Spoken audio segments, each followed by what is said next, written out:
What if the people you trust most hide the darkest secrets? Today's story will take you into the heart of a family torn apart by silence and betrayal. It starts like any ordinary day, but a single sound changes everything. A mother arrives home early and hears her daughter say words that will chill her to the bone. My belly hurts. What happened behind that door? Stick with us as we uncover the shocking truth. And don't forget to subscribe to the channel and let us know in the comments where you're watching from. It was a peaceful spring morning in a small suburban neighborhood in Hartford, Connecticut. The sun spilled warm golden light onto the quiet streets lined with cozy homes, each a mirror image of the other.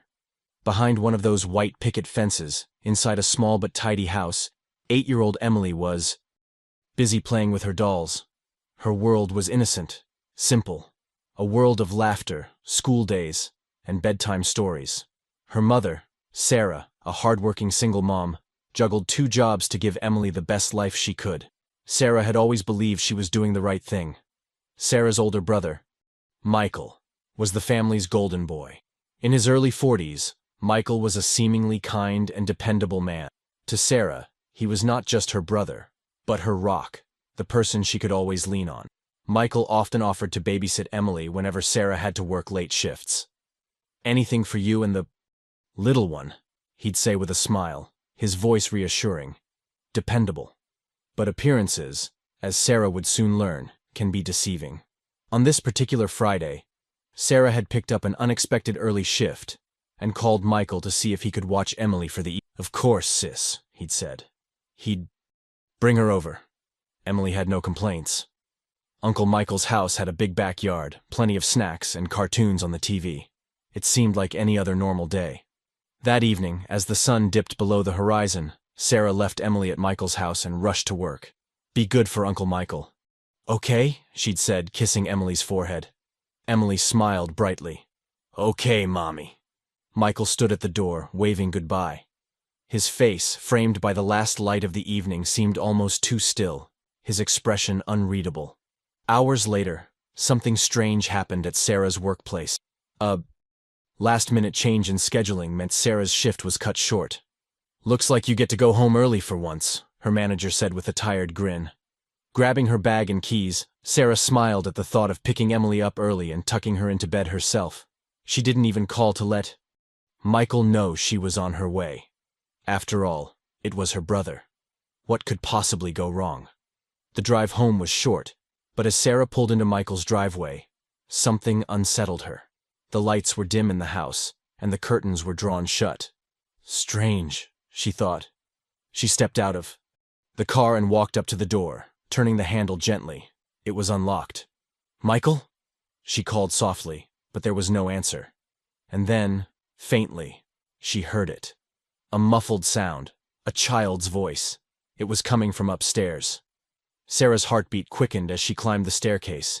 Each step creaked louder than the last, the noise seeming to echo off the walls. She approached Michael's bedroom door, which was slightly ajar. The faint sound turned into something sharper, more distinct. A small, strained voice cried out, "Stop! My belly hurts!" Sarah froze, her body rigid, her mind unable to process the words. Her hand trembled as she pushed the door open. Inside, Michael was kneeling by Emily, who sat on the edge of the bed, clutching her stomach. Emily's face was pale, her eyes wide with tears. Michael turned his head sharply towards Sarah, startled, his expression unreadable. For a long moment, there was only silence. The air felt thick, heavy, like a weight pressing down on Sarah's chest. "What's going on here?" Sarah's voice came out louder than she expected. Michael stood up quickly, brushing his hands on his pants as if he'd been caught doing something as mundane as tying his shoe. "Oh, hey Sarah, didn't expect you back so soon." His tone was calm, too calm. "What happened?" Sarah's voice trembled as she looked at Emily. Her daughter's small shoulders shook as she mumbled, "My belly hurts, Mommy." Sarah knelt beside Emily, gently touching her forehead. "Sweetheart, are you okay? What happened?" Michael cut in before Emily could answer. "She just ate too much candy earlier. You know how kids are." He laughed lightly, the sound hollow. "You're overreacting, Sarah." But Sarah wasn't listening. Her focus was on Emily. On the way, her daughter flinched slightly whenever Michael moved. Emily's hands gripped Sarah's shirt tightly, as if pleading for safety without saying a word.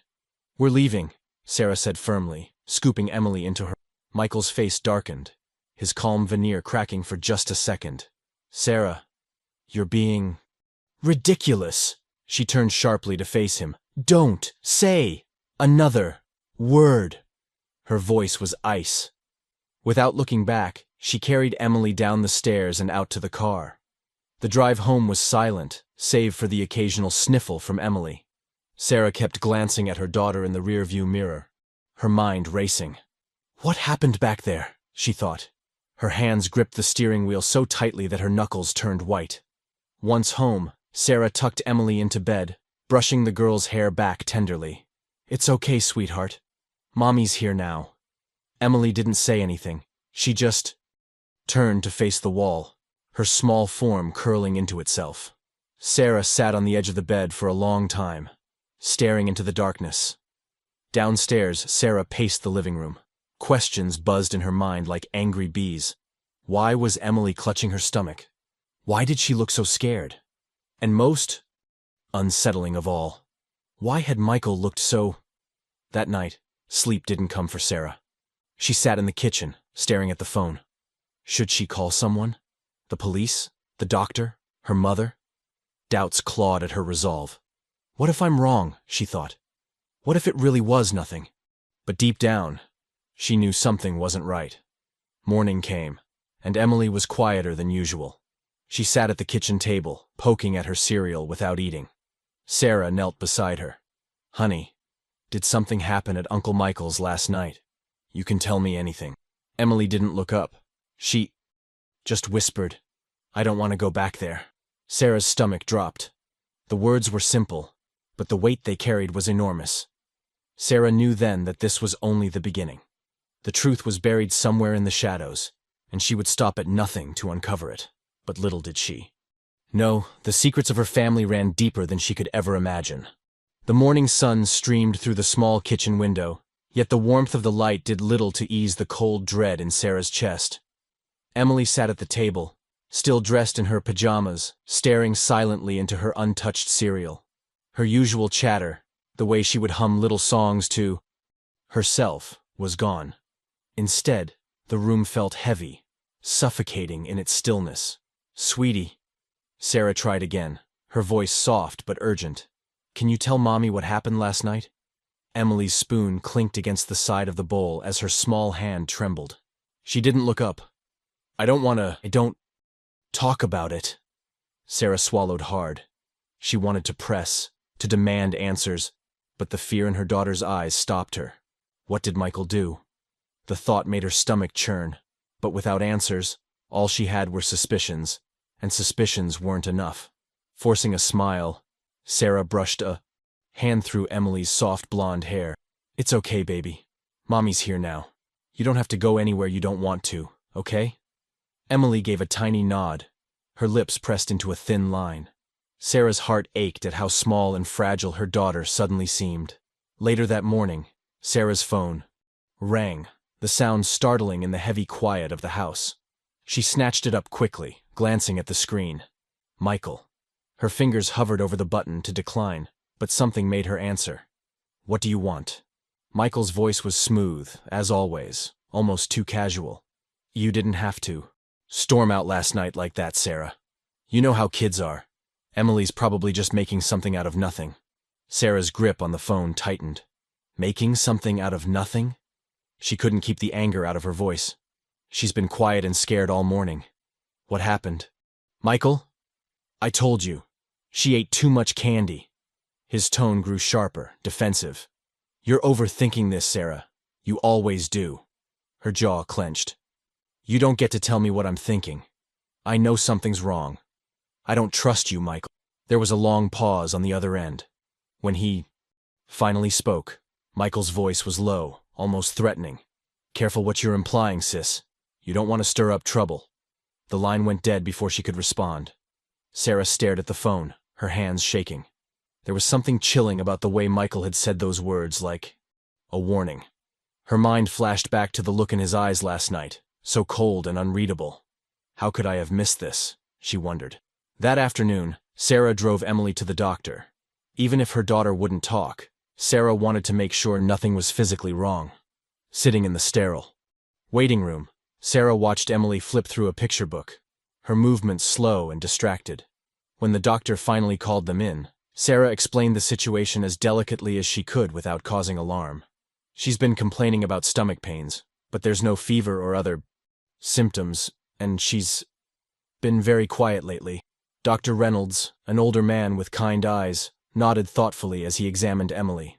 "How are you feeling, Emily?" he asked gently. Emily shrugged, avoiding his gaze.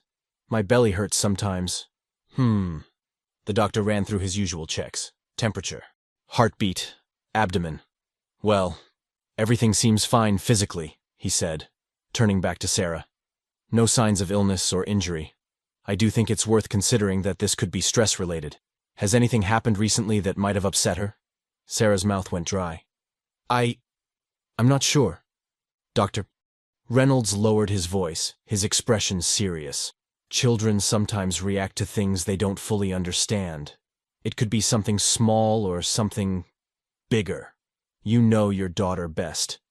Keep a close eye on her and trust your instincts." As Sarah buckled Emily into the car afterward, Dr. Reynolds's words echoed in her mind. Trust your instincts. Emily stared out the window during the ride home, her small face lost in thought. Sarah glanced at her in the rearview mirror, her heart twisting. "Do you want to talk about it yet, sweetie?" she asked softly. Emily shook her head. "I'm tired, Mommy." That evening, Sarah sat at the kitchen table, staring at the cup of coffee growing cold in front of her. Questions spun in her mind like a storm. Why did Michael react so defensively? What exactly did Emily mean when she said her belly hurt? Was this all in my head? The sound of a car pulling into the driveway startled her. Peering through the window, Sarah saw her mother's old sedan come to a stop. Margaret, Sarah's mother, had never been the warm, nurturing type. Growing up, she'd always been distant, detached, more concerned with appearances than with feelings. Margaret let herself into the house without knocking, as was her way. "Sarah," she said curtly, shrugging off her. "Michael called me. He said you had some sort of episode last night." Sarah's blood ran cold. "An episode?" "He said you stormed into his house and accused him of something ridiculous." Margaret gave her daughter a withering look. "Honestly, Sarah, you always were dramatic." Sarah rose from her chair, fists clenched at her sides. "Dramatic? Mom, something happened last night, I know it." "Like what?" Margaret's voice was sharp. "You don't even know, do you? You've always been suspicious of Michael, but that doesn't mean you get to slander him. He's been nothing but good to you and Emily." "He's hiding something," Sarah shot back. "I can feel it." Margaret shook her head in frustration. "Sarah, you need to let this go. You're imagining things and dragging Emily into it. Isn't fair to her." "Fair to her?" Sarah's voice broke. "You didn't see her face last night. She was scared, Mom. She won't talk. But I know something's wrong." Margaret's expression softened for just a moment, a flicker of unease crossing her features. But then she straightened, her walls going. "Back up. Michael is family, Sarah. Be careful before you say something you can't take back." Sarah watched her mother leave, the words ringing in her ears like a threat. That night, as Sarah tucked Emily into bed, she noticed her daughter clutching her stuffed bunny tightly. Emily's small voice broke the silence.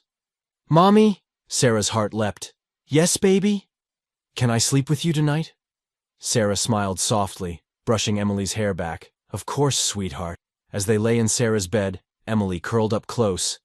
Sarah stared at the ceiling, her mind racing.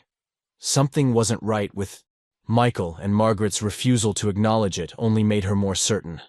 In the darkness, Sarah whispered a promise to herself. "I'll get to the bottom of this, no matter what it takes."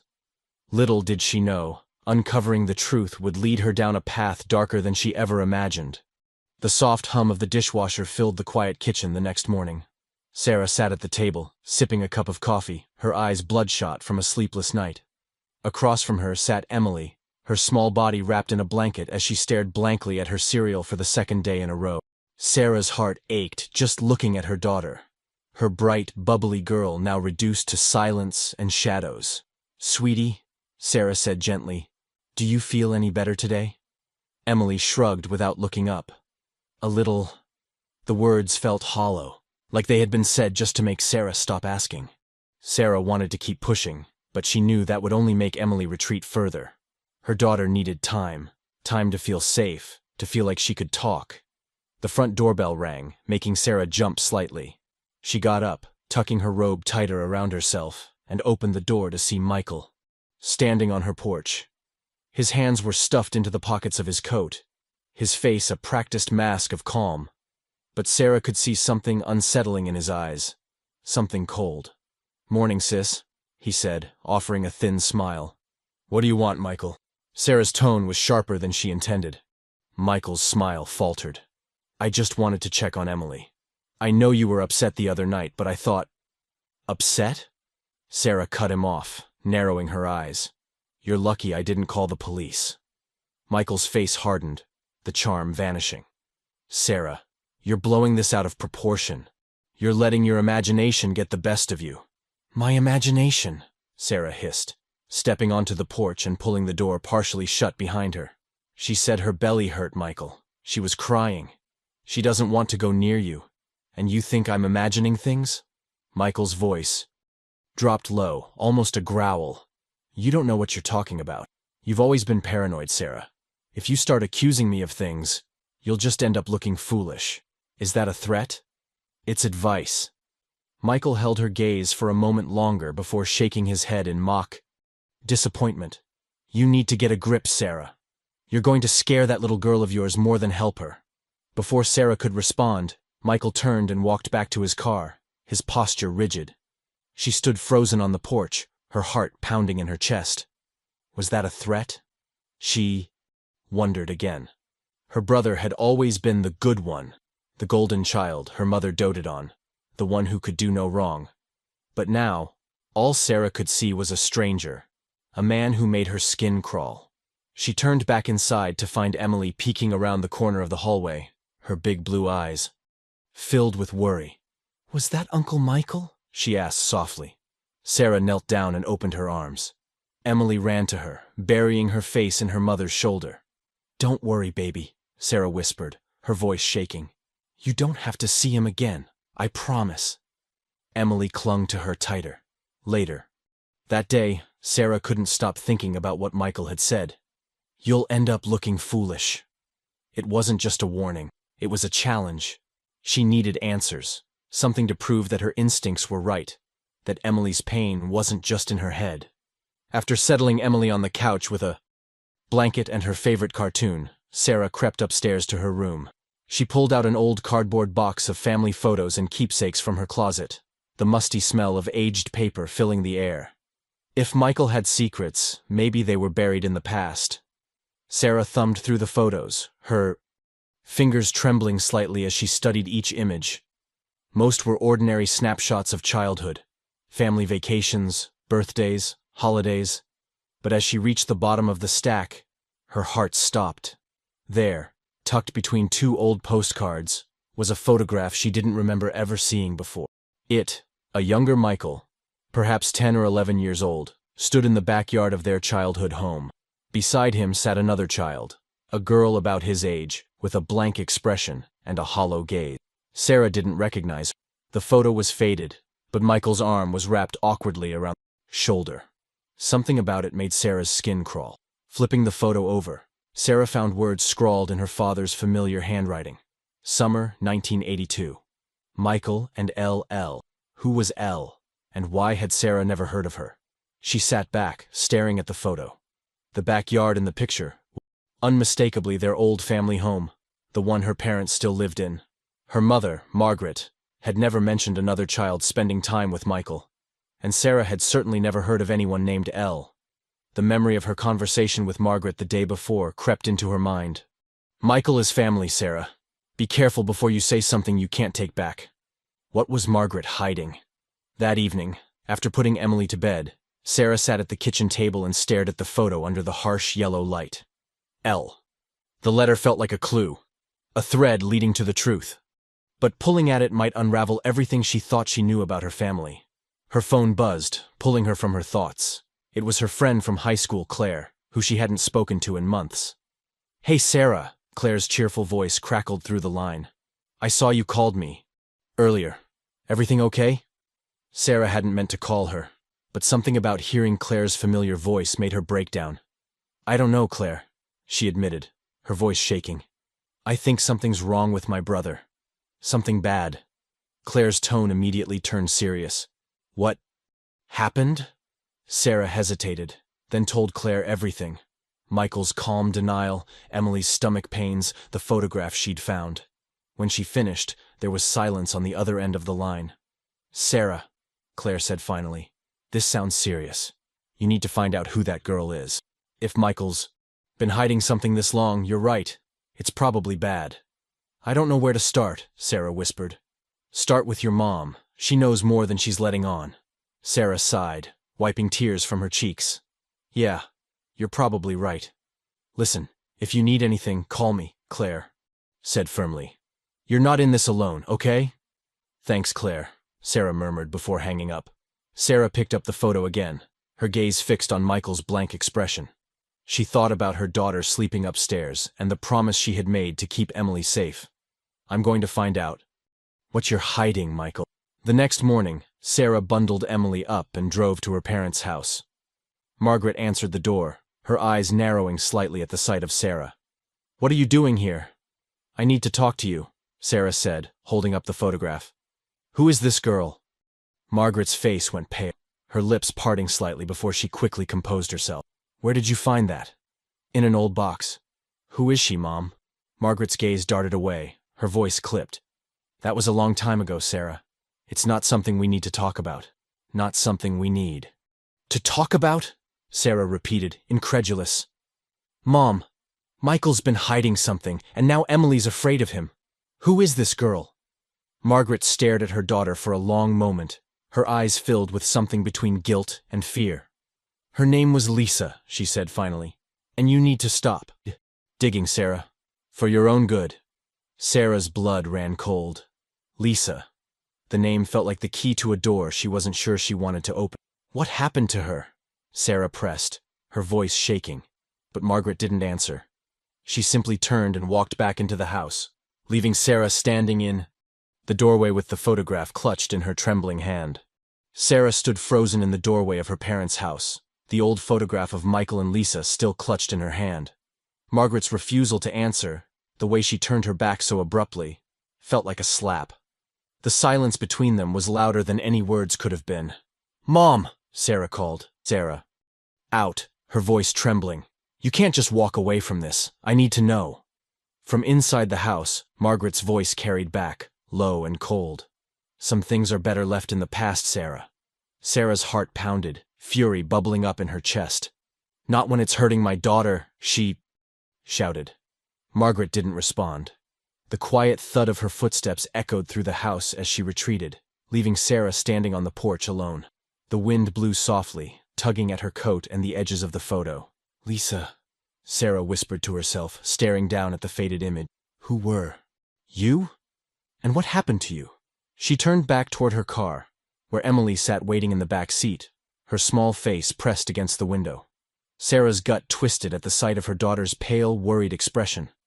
Margaret might have been content to bury the truth, but Sarah couldn't afford to. Not now. Not with Emily caught in the middle of whatever Michael had been hiding all these years. Sliding into the driver's seat, Sarah forced a smile as she glanced at Emily in the rearview mirror. "How about pancakes, sweetie? Just us girls?" Emily gave a small nod, her voice barely audible. "Okay, Mommy." As they sat in the corner booth of a local diner, Sarah pushed a plate of pancakes toward Emily, hoping the familiar food would bring some comfort. Emily picked at the edges with her fork, quiet and withdrawn. Sarah sighed, rubbing her temples as she thought about her next move. "Mommy?" Emily said softly, breaking the silence. Sarah looked up quickly. "Yes, baby?" Emily's small voice quivered as she asked, "Are we going to see Uncle Michael again?" The words hit Sarah like a punch to the gut. She reached across the table and took Emily's trembling hand in hers. "Sweetheart, I promise. You don't have to see him again." Emily's shoulders relaxed slightly, but her eyes still held a shadow of fear that made Sarah's stomach twist. Back at home later that afternoon, Sarah sat at the kitchen table with the photograph of Lisa spread in front of her. Her laptop was open, and she scrolled through old newspaper archives, desperate to find any trace of the girl. The name Lisa and the year 1982 were her only clues. Hours passed. The sound of Emily watching cartoons in the living room was the only thing keeping Sarah grounded as she dug deeper into the past. Article after article flashed across the screen. Local fairs, church events, graduations. But nothing stood out. Until her breath caught as she landed on a headline from the summer of 1982. Local girl disappears without a trace. Sarah clicked on it, her hands trembling. The black and white photo, that accompanied the article was grainy, but there was no mistaking the girl's face. It was Lisa, the same hollow-eyed child from the photograph. The article was short, a brief summary of the disappearance. Lisa Jenkins, age 11, was last seen near her family's home on June 15, 1982. Authorities conducted a week-long search but found no trace of the girl. Family and friends described Lisa as quiet and shy. The case remains unsolved. Sarah leaned back in her chair, her mind spinning. Lisa Jenkins, a missing girl, and Michael was somehow connected to her? She felt sick. The photograph, secrecy, the cold edge in Michael's voice. All of it pointed to something dark, something Sarah wasn't sure she was ready to face. But she had to. For Emily. Her thoughts were interrupted by a knock at the door, sharp, deliberate. Sarah's pulse quickened. She glanced at the clock. 6:30 p.m. Who could that be?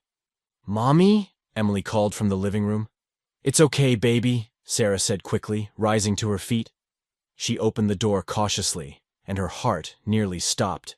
Standing on the porch was Josh, her cousin, Margaret's nephew. Sarah hadn't seen him in years, not since a family wedding age ago.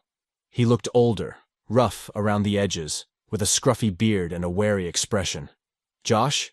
Sarah said, surprised. What are you doing here? He shoved his hands into his jacket pockets, glancing over her shoulder nervously. Can I come in? We need to talk. Sarah hesitated for only a moment, before stepping aside. Emily's in the other room, she said quietly. Keep your voice down. Josh sat at the kitchen table, his legs bouncing restlessly as he glanced at the photograph of Lisa still lying there. So, you found it, he muttered. Sarah's heart skipped a beat. You know about this? Josh let out a bitter laugh, running a hand through his hair. Of course I know. Everybody in the family knows. Except you, I guess. Sarah's voice shook with anger. What are you talking about, Josh? What happened to Lisa? And what does Michael have to do with it? Josh's face darkened. Lisa used to spend a lot of time around Michael when they were kids. She lived a few houses down. They were friends, or at least that's what everyone thought. But then, one day, she just disappeared. No one ever found her. Sarah stared at him, her blood turning to ice. You're saying Michael had something to do with it? Josh met her gaze, his expression grim. I'm saying people whispered about it back then. There were stories, things no one wanted to believe. But the truth? I don't know. All I know is that after Lisa disappeared, Michael wasn't the same, and my parents told me to never bring it up. Again. Sarah felt like the room was spinning. Why would my mother protect him? Why would anyone protect him? Josh shook his head. Because family sticks together, no matter what. That's how it works in this family, Sarah. We bury things. We keep our mouths shut. But you're digging. And I'm warning you, be careful. Michael doesn't like it when people start asking questions. Sarah's voice was a whisper. Is that a threat?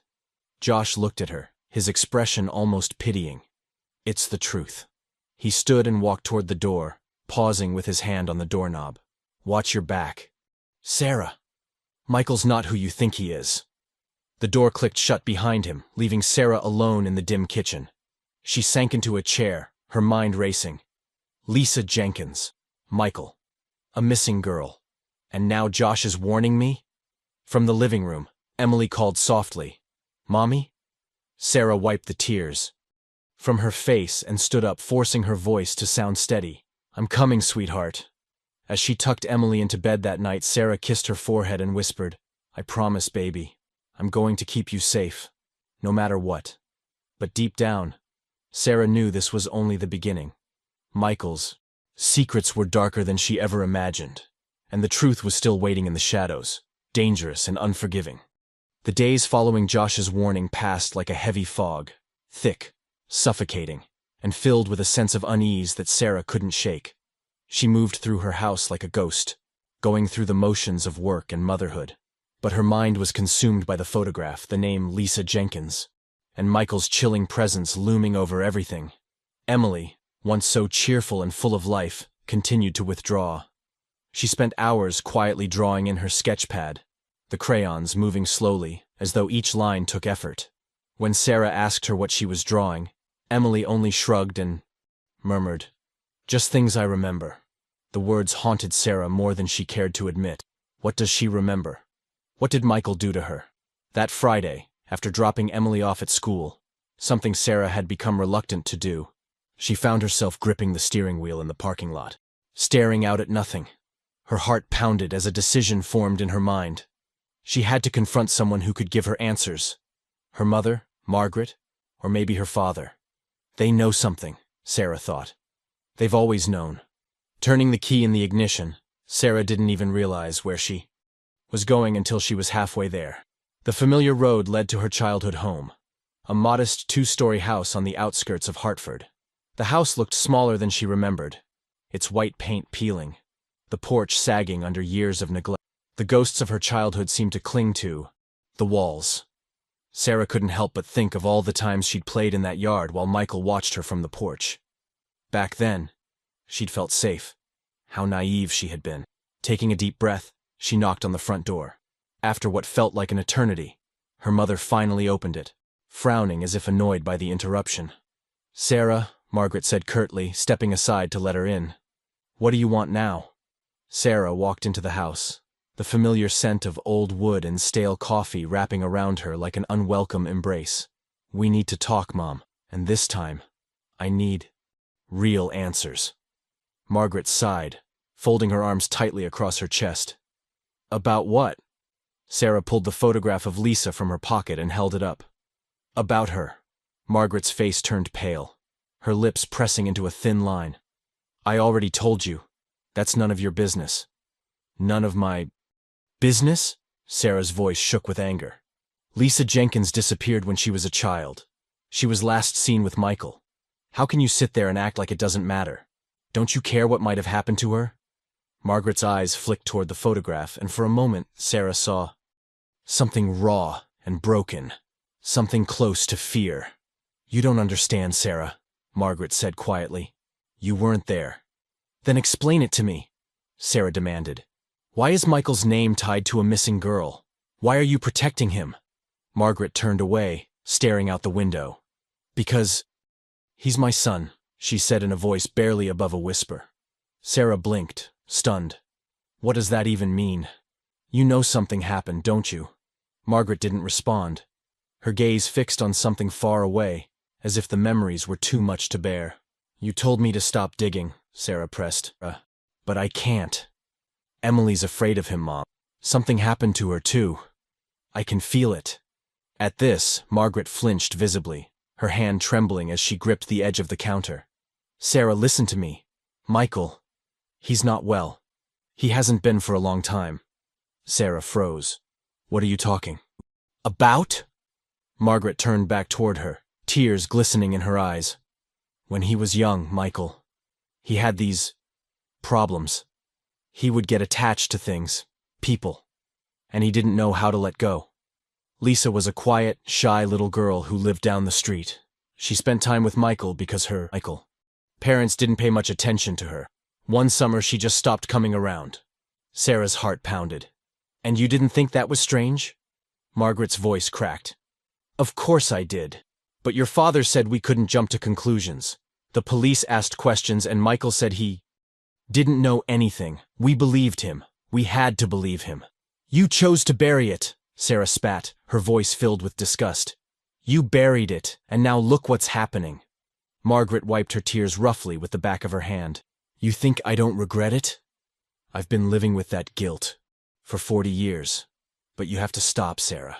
Digging into this will only cause more pain. For you, for Emily, for all of us. Sarah stepped closer, her voice steady and cold. No, Mom. What's causing pain is keeping this buried. You let Michael hurt people. Maybe Lisa. Maybe now Emily. And I won't let it happen again.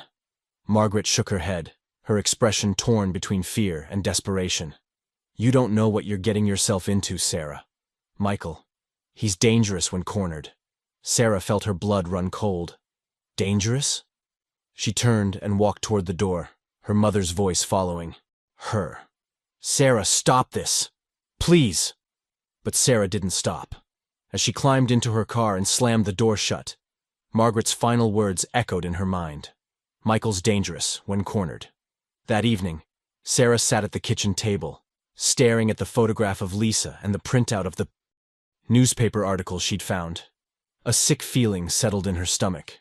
She thought back to Michael's visit on her porch, the way he'd looked at her, the warning in his voice. Michael's dangerous. Her phone buzzed, pulling her from her thoughts. Claire's name flashed on the screen. Sarah answered. Quickly. Claire? Hey, Claire said, her voice concerned. You okay? You sound shaken. I don't even know where to start, Sarah admitted. My mom. She told me Michael had problems when he was a kid, and there's this missing girl, Lisa Jenkins. He was the last one to see her. Claire was silent. For a moment.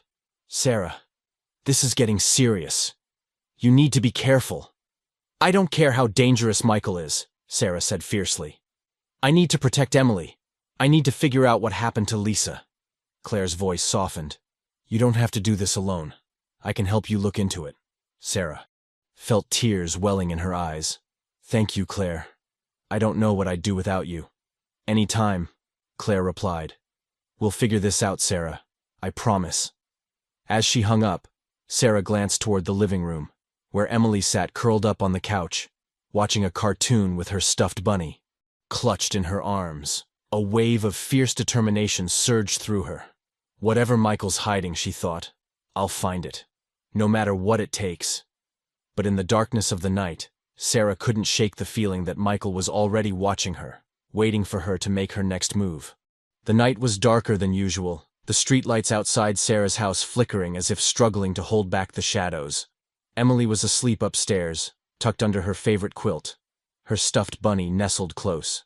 Sarah sat at the kitchen table, a cup of coffee untouched beside her as she stared at the stack of documents in front of her. Lisa's missing person article, the photograph, and the notes she'd scribbled down from her conversation with Margaret. The house felt quiet. Too quiet, like it was holding its breath. Every creak of the floorboards or rustle of the wind outside made Sarah's heart jump. Her mother's words echoed in her. Michael's dangerous when cornered. Sarah glanced toward the back door, double-checking that it was locked. She knew she was but she couldn't shake the feeling that Michael wasn't done with her yet. I need help, she thought. I can't do this alone. The thought made her reach for her phone. Scrolling through her contacts, she hesitated for a moment before tapping Claire's name. Claire picked up almost immediately. Sarah? Claire's voice was alert and warm. What's going on? I need to figure out more about Lisa. Jenkins, Sarah said quietly. There's something my mom's not telling me, and Michael's hiding something. I feel like I'm going crazy. You're not crazy, Claire assured her. You just need answers. I don't know where to start, Sarah admitted, rubbing her eyes. The newspaper archives didn't tell me much. Just that Lisa disappeared in 1982 and no one ever found her.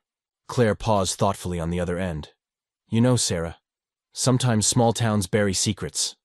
But someone always remembers. What about someone local? Like a neighbor who lived near your parents back then. They might know. More than the newspapers printed. Sarah's mind immediately flashed to one person. Mr. Henderson, the old man who'd lived 2 houses down from her family for as long as she could remember. He'd always been a quiet presence, tending to his garden and nodding politely when they crossed paths. Henderson, Sarah murmured. He's been there forever. He might know something. Claire's voice brightened. That's a good place to start. Do you want me to come with you? Sarah smiled faintly, feeling a small sense of relief that Claire was on her side. No, it's okay. I can handle it. I'll call you if I find out anything. Be careful, Sarah, Claire said softly. Don't underestimate Michael. I won't, Sarah promised, even though deep down she wasn't so sure. The next morning, after dropping Emily off at school, Sarah drove straight to her old neighborhood. The sight of her childhood street brought back an uncomfortable mix of nostalgia and unease. The houses looked smaller, older, faded versions of what she remembered. She pulled up in front of Mr. Henderson's house, his small front yard still perfectly manicured. Taking a deep breath, Sarah walked up to the porch and knocked on the door. She heard footsteps inside, slow and deliberate, before the door creaked open. Mr. Henderson stood in the doorway, his gray hair neatly combed, his eyes sharp despite his age. He looked at Sarah for a long moment before recognition softened his expression. "Sarah Thompson," he said in his deep, gravelly voice. "Haven't seen you around here in years." "Hi, Mr. Henderson," Sarah said, managing a small smile. "I was hoping I could talk to you about something. It's important." Mr. Henderson studied her carefully, as if searching for something in her face. Finally, he stepped aside and gestured for her to come in. "I suppose I have time to talk." The inside of his house was as neat and quiet as Sarah remembered. The faint smell of old books and coffee lingered in the air. He led her to a small sitting room where she perched nervously on the edge of an armchair. "What brings you back here, Sarah?" Henderson asked, settling into his chair with a tired groan. Sarah hesitated before pulling the photograph of Michael and Lisa from her bag and holding it out to him. "Do you remember this girl?" "Her name was Lisa Jenkins. She lived down the street in the early '80s. Henderson's face darkened as he took the photograph. He stared at it for a long time, his jaw tightening. "Lisa Jenkins," he murmured, his voice low. "I haven't heard that name in a long time." "You knew her?" Sarah pressed, her heart pounding. "I did," Henderson said slowly. "Lisa was a quiet girl. Nice enough, but always seemed lonely. Her family wasn't much for paying attention to her, you know. She spent a lot of time outside, wandering around the neighborhood." "Did you ever see her with my brother Michael?" Sarah asked carefully. Henderson's eyes flicked up to meet hers, and for the first time, Sarah saw something like hesitation, maybe even fear, in his expression. "I did," he admitted finally. "Michael was older than Lisa, but she seemed to follow him around like a little puppy, always trying to impress him. I suppose she looked up to him." Sarah's stomach twisted. "What happened to, her, Mr. Henderson? Do you know?" Henderson sighed heavily, setting the photograph down on the coffee table. "Lisa disappeared that summer. June of 1982. It was like she vanished into thin air. The police questioned everyone on the block, including your family. I remember them asking about Michael. Specifically, since Lisa was seen with him not long before she went missing." Sarah leaned forward, her voice trembling. "And what did Michael say?" "He told them he hadn't seen her that day," Henderson said simply. "And your parents backed him up. Said he'd been home all afternoon." Sarah's breath caught. "Do you believe him?" Henderson was silent for a long moment. Finally, he said, "I've lived a long time, Sarah. I've learned that sometimes the people you think you know best are the ones with the darkest secrets, but no one wanted to believe Michael could have been involved. He was the golden boy after all." Sarah felt a chill run down her spine. Why didn't anyone push harder? Why didn't anyone demand answers? "Because it's easier to look away," Henderson said softly, his gaze distant. "Easier to pretend nothing happened." Sarah stared at him, her heart pounding in her chest. "That's what my family did," she thought bitterly. "They'd looked away. They'd buried it." Mr. Henderson looked back at her, his expression grim. "If you're digging into this, Sarah, you'd better be careful. The truth doesn't always set you free. Sometimes it destroys you." When Sarah returned home that afternoon, she found Emily sitting at the kitchen table with her sketchpad open. "Hi, sweetheart," Sarah said gently, kissing the top of her daughter's head. Emily didn't look. "Hi, Mommy." Sarah sat beside her, glancing at the drawing Emily was working on. Her breath caught in her throat. The picture was of a house, Michael's house, and standing in the window, looking out, was a little girl with hollow eyes. Sarah felt her hands tremble. "Emily," Who's this? Emily's crayon stopped moving. It's the girl I saw at Uncle Michael's, she said softly. Sarah's blood turned to ice. Mean baby. What girl? Emily looked up at her, her expression serious. The girl who was crying. She said her belly hurt too. Sarah's heart pounded so hard she thought it might burst. When did you see her? Emily shrugged. The last time we were at Uncle Michael's house. She was in his room. Sarah stared at her daughter, the words crashing over her like a wave. She said her belly hurt too. Michael's words, her mother's warning, and now Emily's drawing all came together like jagged pieces of a puzzle. There was something inside Michael's house. Something Sarah needed to see for herself. Whatever it is, she thought, it ends now. The house was silent, save for the soft ticking of the clock on the kitchen wall. Emily had fallen asleep upstairs, and Sarah sat alone at the table, her mind a swirling storm of fear and determination. The drawing Emily had shown her, the little girl in Michael's window, burned in her thoughts.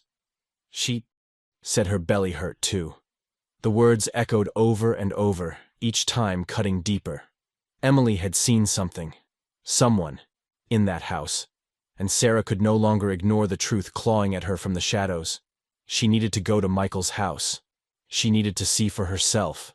Her phone buzzed, breaking the stillness. Claire's name flashed on the screen, and Sarah quickly answered. Hey Sarah, you okay? You sound awful, Claire said, her concern immediate. Claire!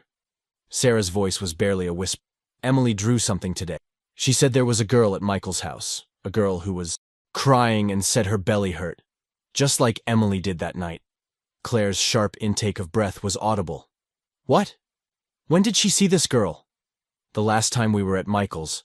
She described it like the girl was trapped there in his room. Sarah swallowed hard. Claire, I think something really awful happened in that house. Maybe to Lisa. And now Emily's seeing it. I don't even know how to explain it. Sarah, listen to me, Claire said firmly. You can't do this alone. Michael's dangerous, and you know that. If you're thinking about going to his house. I have to, Sarah interrupted, her voice trembling. If I don't, I'll never forgive myself. I need answers, Claire. I need to know what happened to Lisa. And I need to make sure Emily's safe. There was a long pause on the other end. Finally, Claire said softly, Okay, but promise me you'll be careful.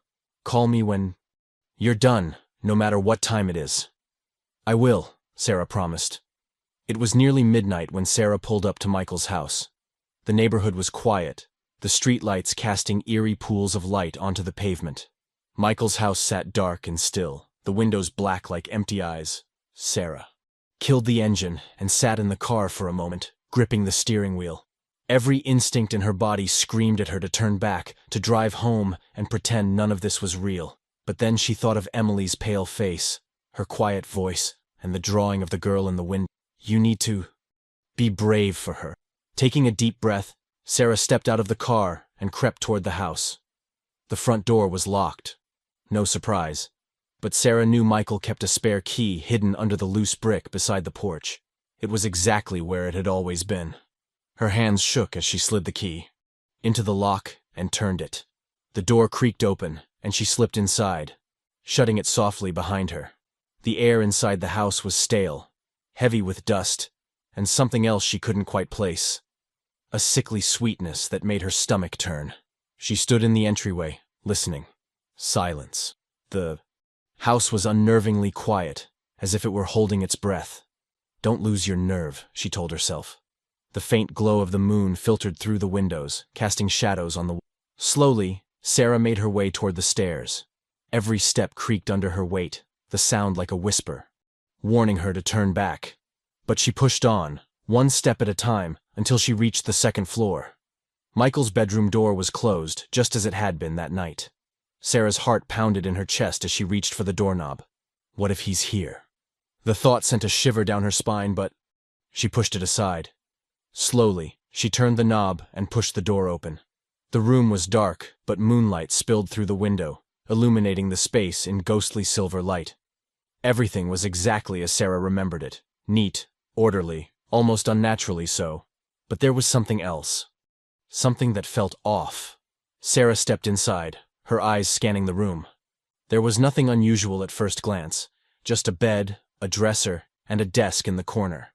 But as she moved closer to the window, she noticed something that made her stop short. The floorboards beneath the window were scuffed and uneven, as if they'd been moved or replaced. Sarah knelt down, running her hand over the wood. The edges didn't quite match the rest of the floor. Something's under here. Her hands trembled as she pried at the edge of one board. It took effort, but eventually, it came loose with a soft pop. Sarah pulled it up and froze. Beneath the floorboards, hidden in the dark, was a small wooden box.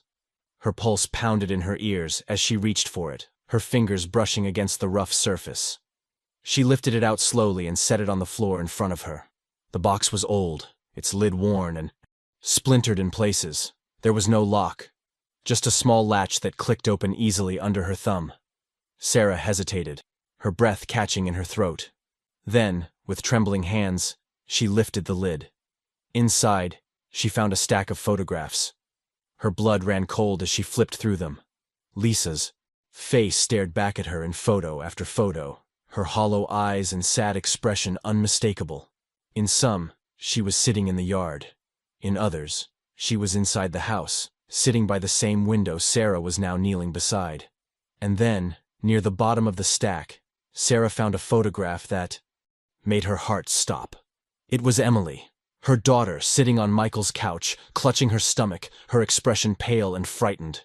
Sarah dropped the photographs, her hands flying to her mouth to stifle the scream rising in her throat.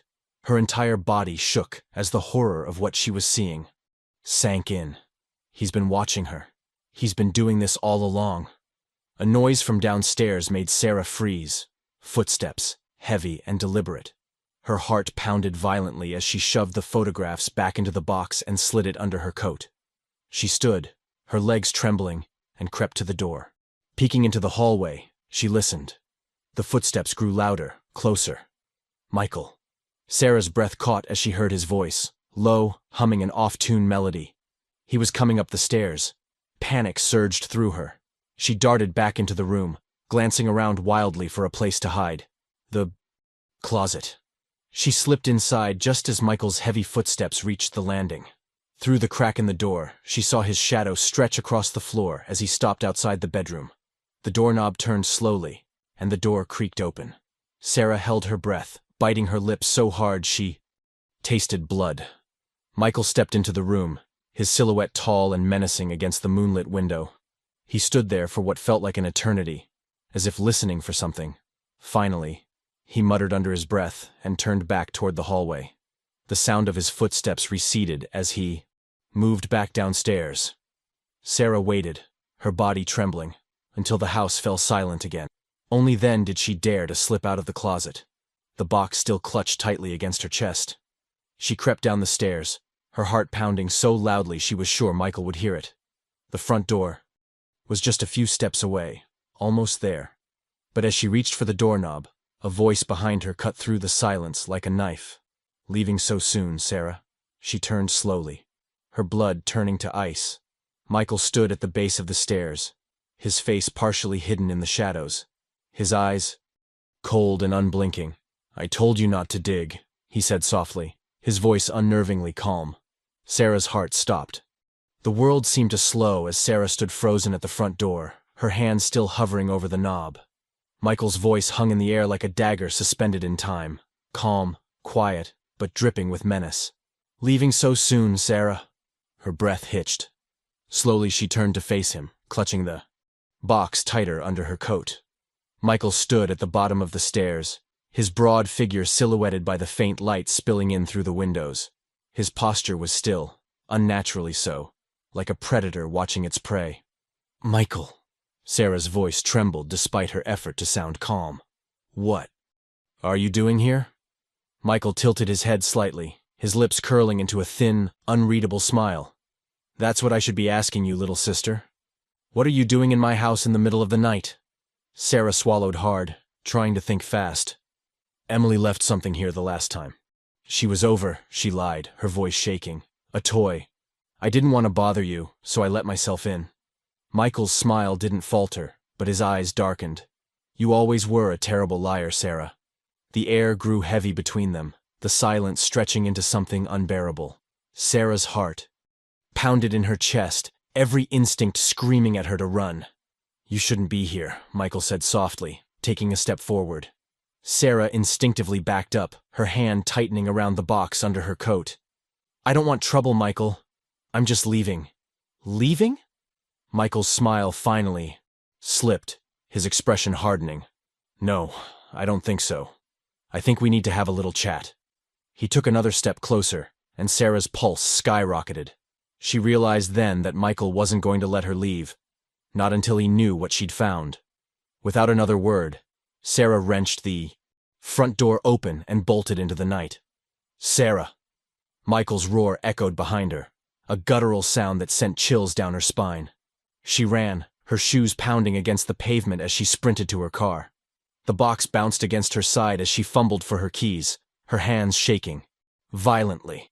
Behind her, she heard Michael's footsteps pounding down the porch steps. "Run faster! Faster!" Sarah reached her car, yanking the door open and throwing herself inside. Her fingers fumbled to jam the key into the ignition as Michael's figure appeared in the driveway, his face twisted in anger. "Sarah!" he shouted, striding toward her.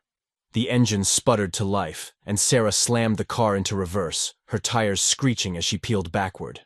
Michael lunged forward, his hand slapping the hood of the car with a dull thud.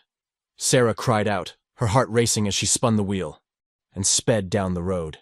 In her rearview mirror, she saw Michael standing in the middle of the street, watching her go. His figure grew smaller and smaller, but the threat he posed felt closer than ever. When Sarah finally pulled into her driveway, her hands were still trembling, and her pulse was racing. She shut off the car and sat there in the dark for a moment, clutching the steering wheel. The weight of what had just happened, of how close Michael had come, settled over her like a suffocating blanket. "He would have hurt me," she realized with a sickening clarity. "He knows I'm getting close." She grabbed the box and hurried inside, locking every door and double-checking the windows.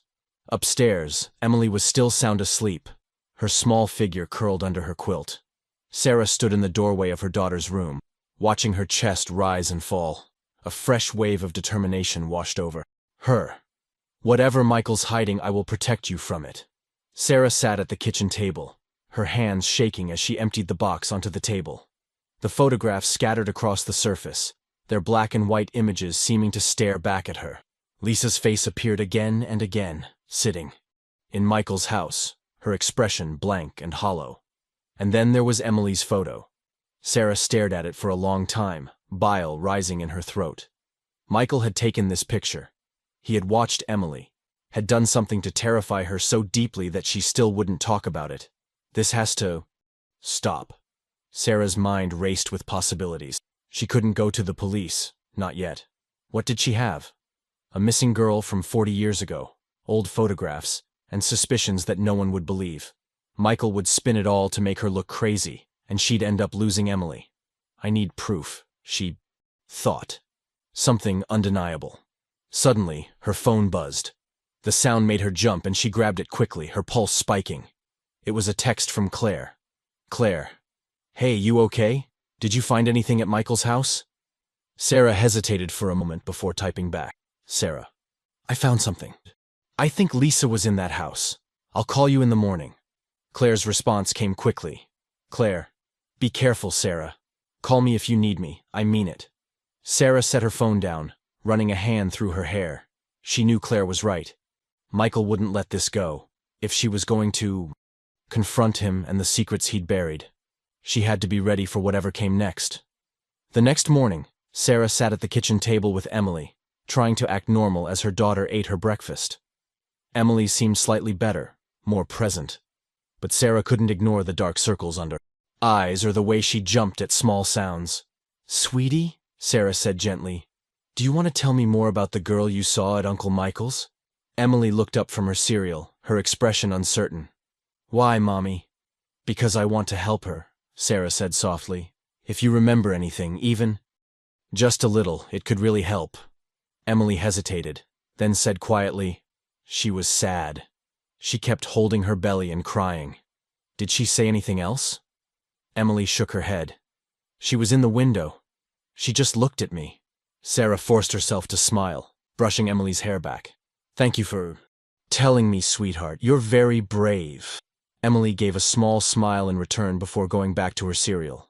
As Sarah sat back, her mind raced. Emily had seen something, or someone. Maybe it was just the shadows playing tricks. But what if it wasn't?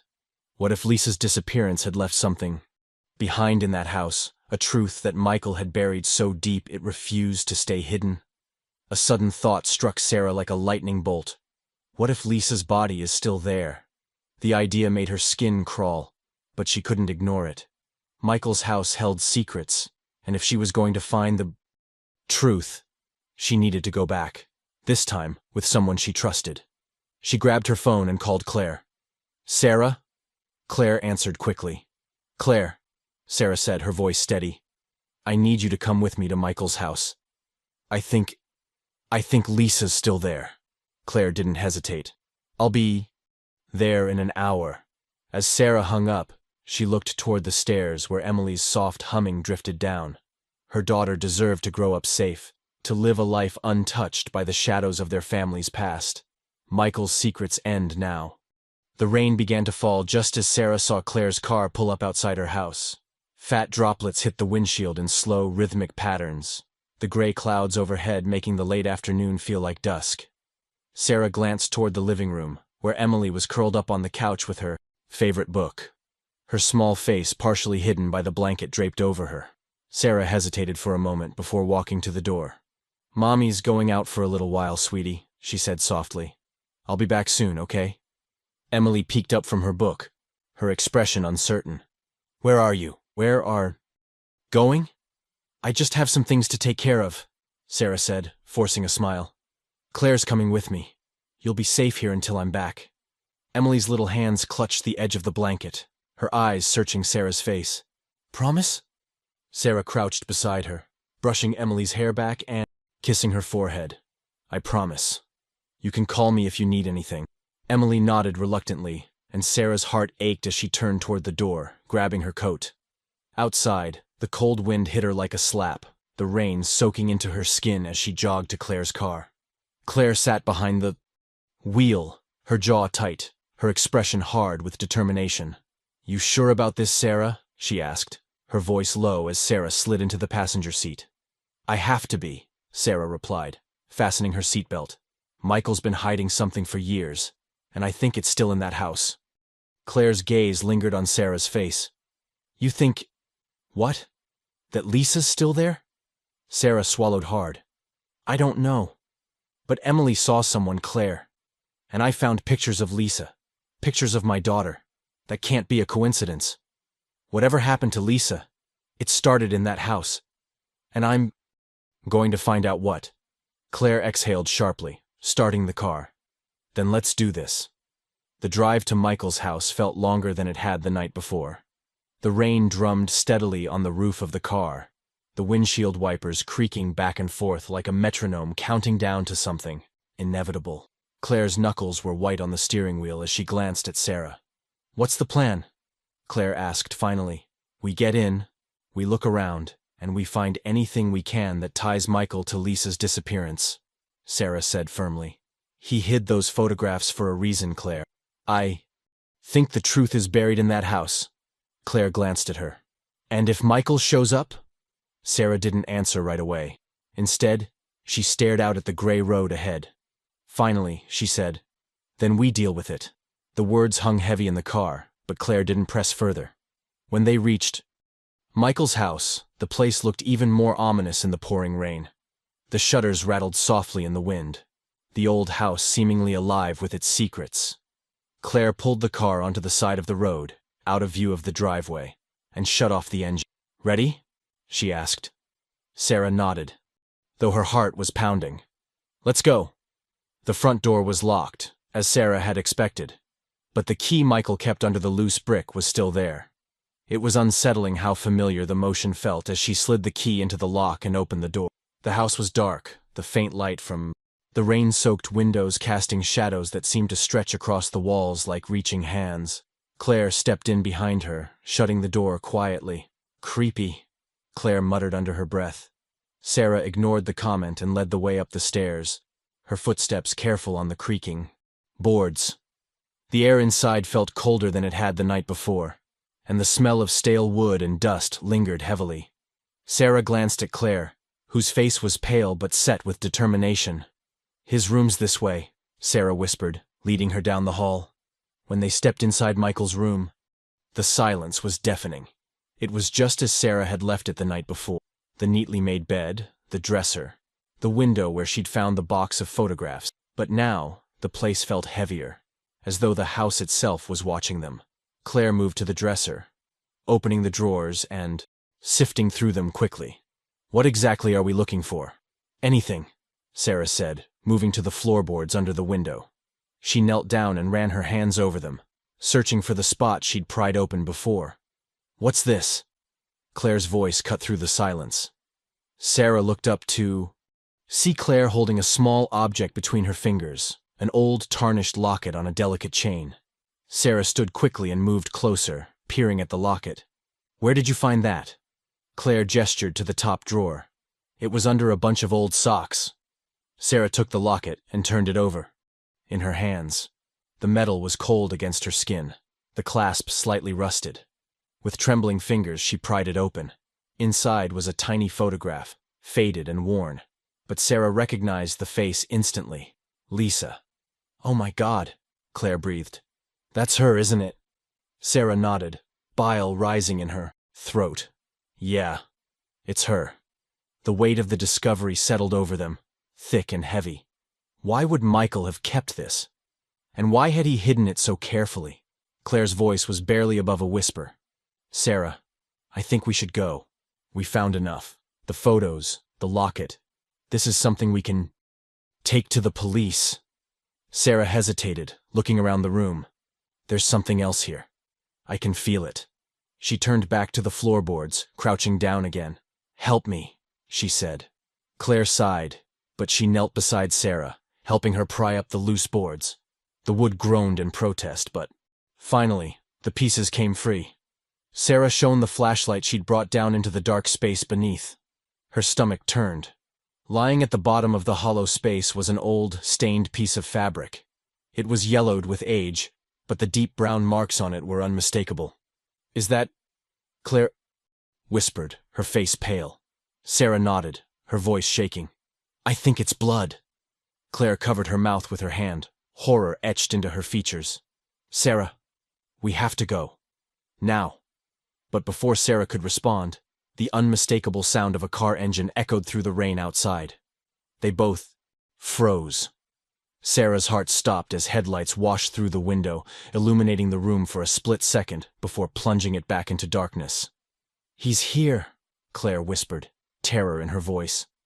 Sarah grabbed the locket and stuffed it into her pocket. "We need to get out," she hissed, pulling Claire to her feet. The sound of a car door slamming shut sent adrenaline coursing through Sarah's veins. She could hear Michael's footsteps pounding up the porch steps, and then the jingle of keys at the front door. "Go," Sarah whispered frantically. "Through the back." Claire followed her, their footsteps silent as they moved quickly down the hall toward the back staircase. As they reached the top of the stairs, the front door creaked open. "Who's in my house?" Michael's voice boomed, angry and sharp. Sarah felt Claire flinch beside her, but she kept moving. They crept down the back staircase, the wood groaning softly beneath their weight. The sound made Sarah's breath catch. They reached the kitchen and spotted the back door. Without hesitating, Sarah yanked it open, the cold rain hitting her like a wall. She grabbed Claire's arm, and together they sprinted into the darkness. Behind them, Michael's furious roar shattered the silence. "Sarah!" The sound of it spurred Sarah forward. She didn't stop running, her feet pounding through the wet grass until they reached Claire's car. Claire fumbled with her keys, her hands shaking, before finally unlocking the doors. They threw themselves inside, drenched and breathless. Claire turned the ignition, and the car roared to life just as Michael appeared at the edge of the yard, his figure framed in the headlights. His face twisted in rage, his mouth moving as he shouted something they couldn't hear. Claire hit the gas, and the car shot forward, leaving Michael behind. Sarah stared out the window, her heart hammering in her chest. The house, Michael, the horrors they'd uncovered. It all felt like a nightmare. But as they sped down the rain-slicked road, one thought burned in Sarah's mind. This ends here. Michael will never hurt anyone again. The drive back to Sarah's house was silent, except for the steady pounding of rain on the car roof and the rhythmic swish of windshield wipe. Claire's hands gripped the wheel so tightly her knuckles had turned white. Sarah sat in the passenger seat, her wet clothes clinging to her skin, her pulse still racing from the encounter with Michael. She clutched the locket tightly in her hand, as though it were the only thing anchoring her to reality. "Sarah," Claire finally said, her voice breaking the silence. "He saw us. He knows." "I know." Sarah's voice was flat, her mind, "Whatever happened to Lisa, whatever he's done, people need to know." Claire glanced at her, her eyes full of worry. "We need to go to the police. You have the photographs. You have the locket. This is evidence." Sarah's throat tightened. "You think they'll believe me?" "Michael will twist this around. He'll say I broke into his house, that I'm unstable. You know how charming he can be. You know how people see him." Claire sighed, turning onto Sarah's street. "They'll believe you when they see the photos, Sarah. You have to trust that." Sarah didn't respond. She wasn't sure if it was doubt or fear clawing at her, but something inside her whispered that this wasn't over. Michael wasn't going to let this go. When they pulled into Sarah's driveway, the house was dark, except for the faint glow of the porch light. Sarah exhaled deeply, finally, feeling like she could breathe again. "Do you want me to stay?" Claire asked, turning off the car engine. Sarah hesitated. Part of her wanted to say yes, but she knew Claire had already risked too much. "I'll be okay. I'll lock the doors. I just need to check on Emily." Claire gave her a long look before nodding.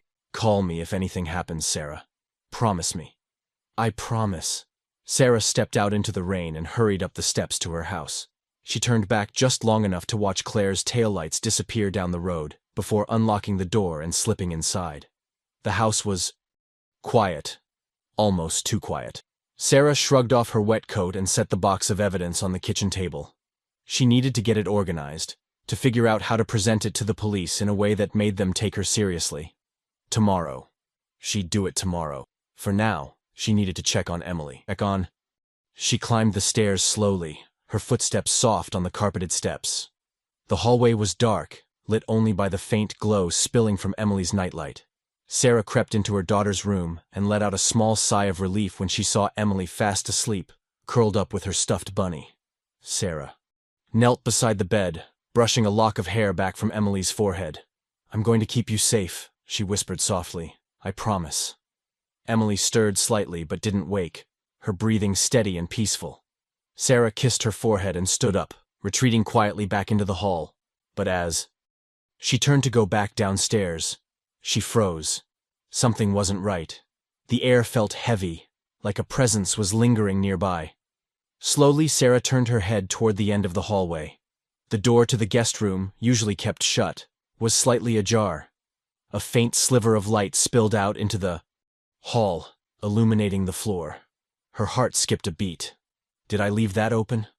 The logical part of her mind screamed that it was probably nothing, just a draft or a mistake. But deep down, she knew. Something was wrong. She stepped toward the door slowly, her pulse pounding in her ears. The closer she got, the colder the air seemed to grow. Reaching out with a trembling hand, she pushed the door open wider. The room was empty, the bed still made, the furniture untouched. But something on the far wall made Sarah's breath catch in her throat. Scrawled across the wallpaper in faint, jagged handwriting were the words, "I see you." Sarah stumbled back, a scream catching in her throat. Her hands flew to her mouth as she stared at the words, her body trembling uncontrollably. No. No, no, no. Her mind raced. Had Michael been here? Had he somehow gotten inside while she was gone?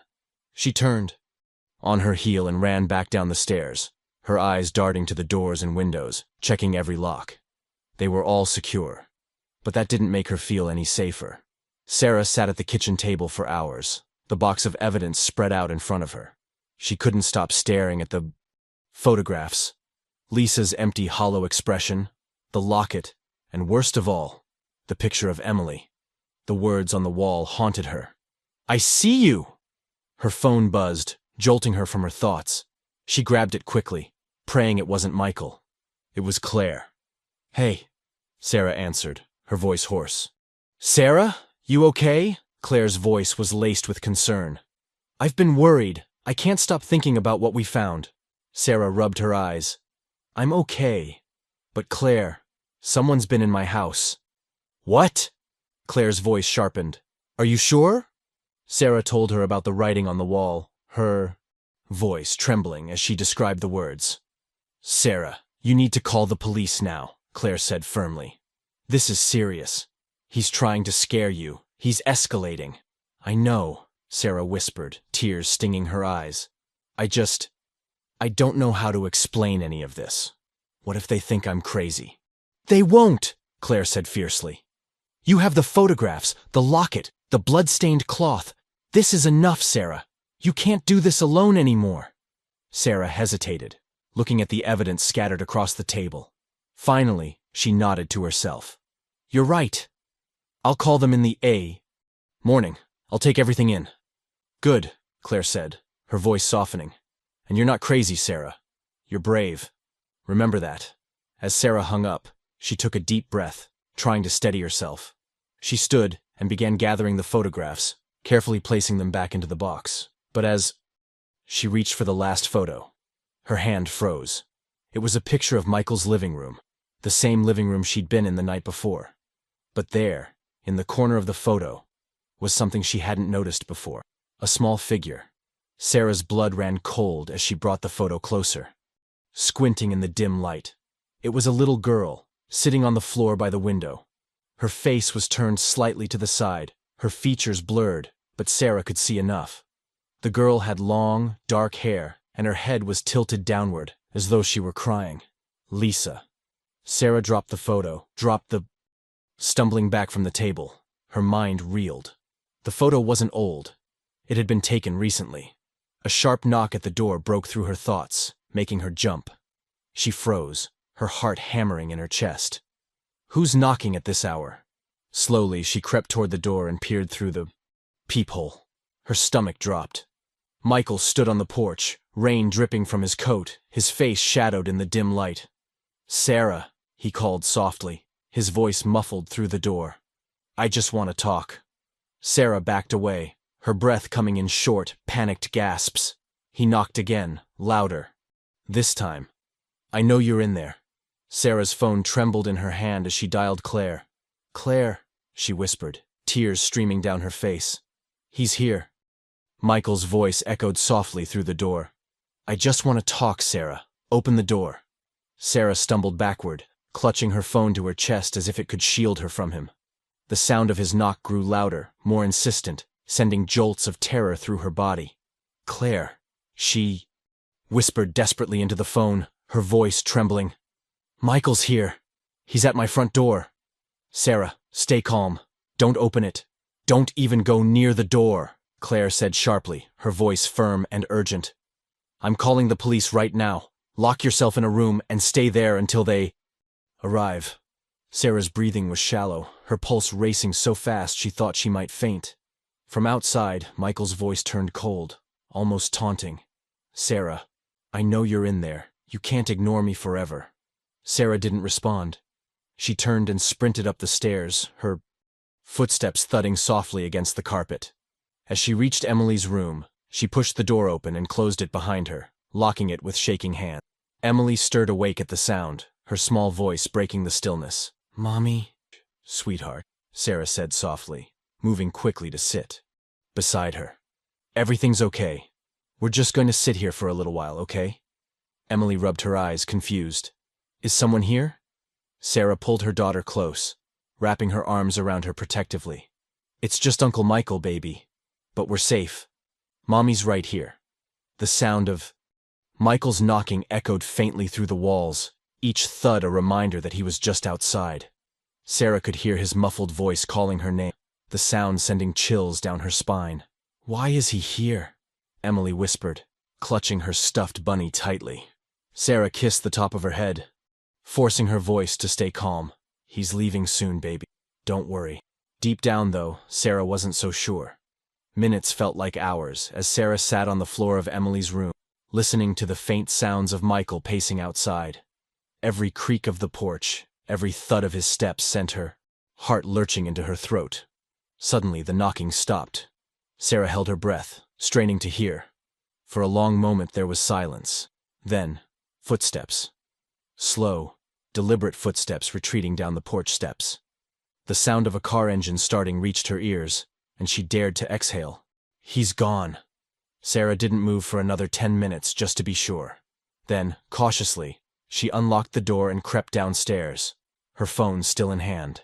She peered through the window, relief flooding her when she saw that Michael's car was no longer in the driveway. Claire's voice broke through the silence as Sarah brought the phone back to her ear. "Sarah? Are you okay? The police are on their way." "He's gone," Sarah whispered, sinking into the couch as her knees threatened to give out. "He left." "Good. But don't let your guard down," Claire warned. "The police are coming to check the house. And you're telling them everything tonight, Sarah. No more waiting." Sarah nodded, wiping tears from her face. "You're right. I'll tell them everything." The police arrived 20 minutes later, their blue and red lights flashing in the dark. 2 officers, one older, stern-faced, and the other, younger and softer in demeanor, knocked at the door. Sarah let them in, still holding Emily, who clung to her neck. The older officer, whose nameplate read Officer Carver, gave her a serious look. "Miss Thompson, we got a call about a disturbance. Can you tell us what happened?" Sarah took a shaky breath and explained everything. Michael's threats, his sudden appearances, the photographs she'd found, the locket, and the blood-stained cloth she and Claire had discovered at his house. She hesitated before mentioning Lisa Jenkins, fearing they'd dismiss her, but the words tumbled out anyway. Officer Carver frowned, jotting down notes in his small pad. "So you're saying you believe your brother was involved in this girl's disappearance back in the 1980s? "Yes," Sarah said firmly, clutching Emily closer. "And now he's watching my daughter. I have proof. I can show you everything." The younger officer exchanged a glance with Carver.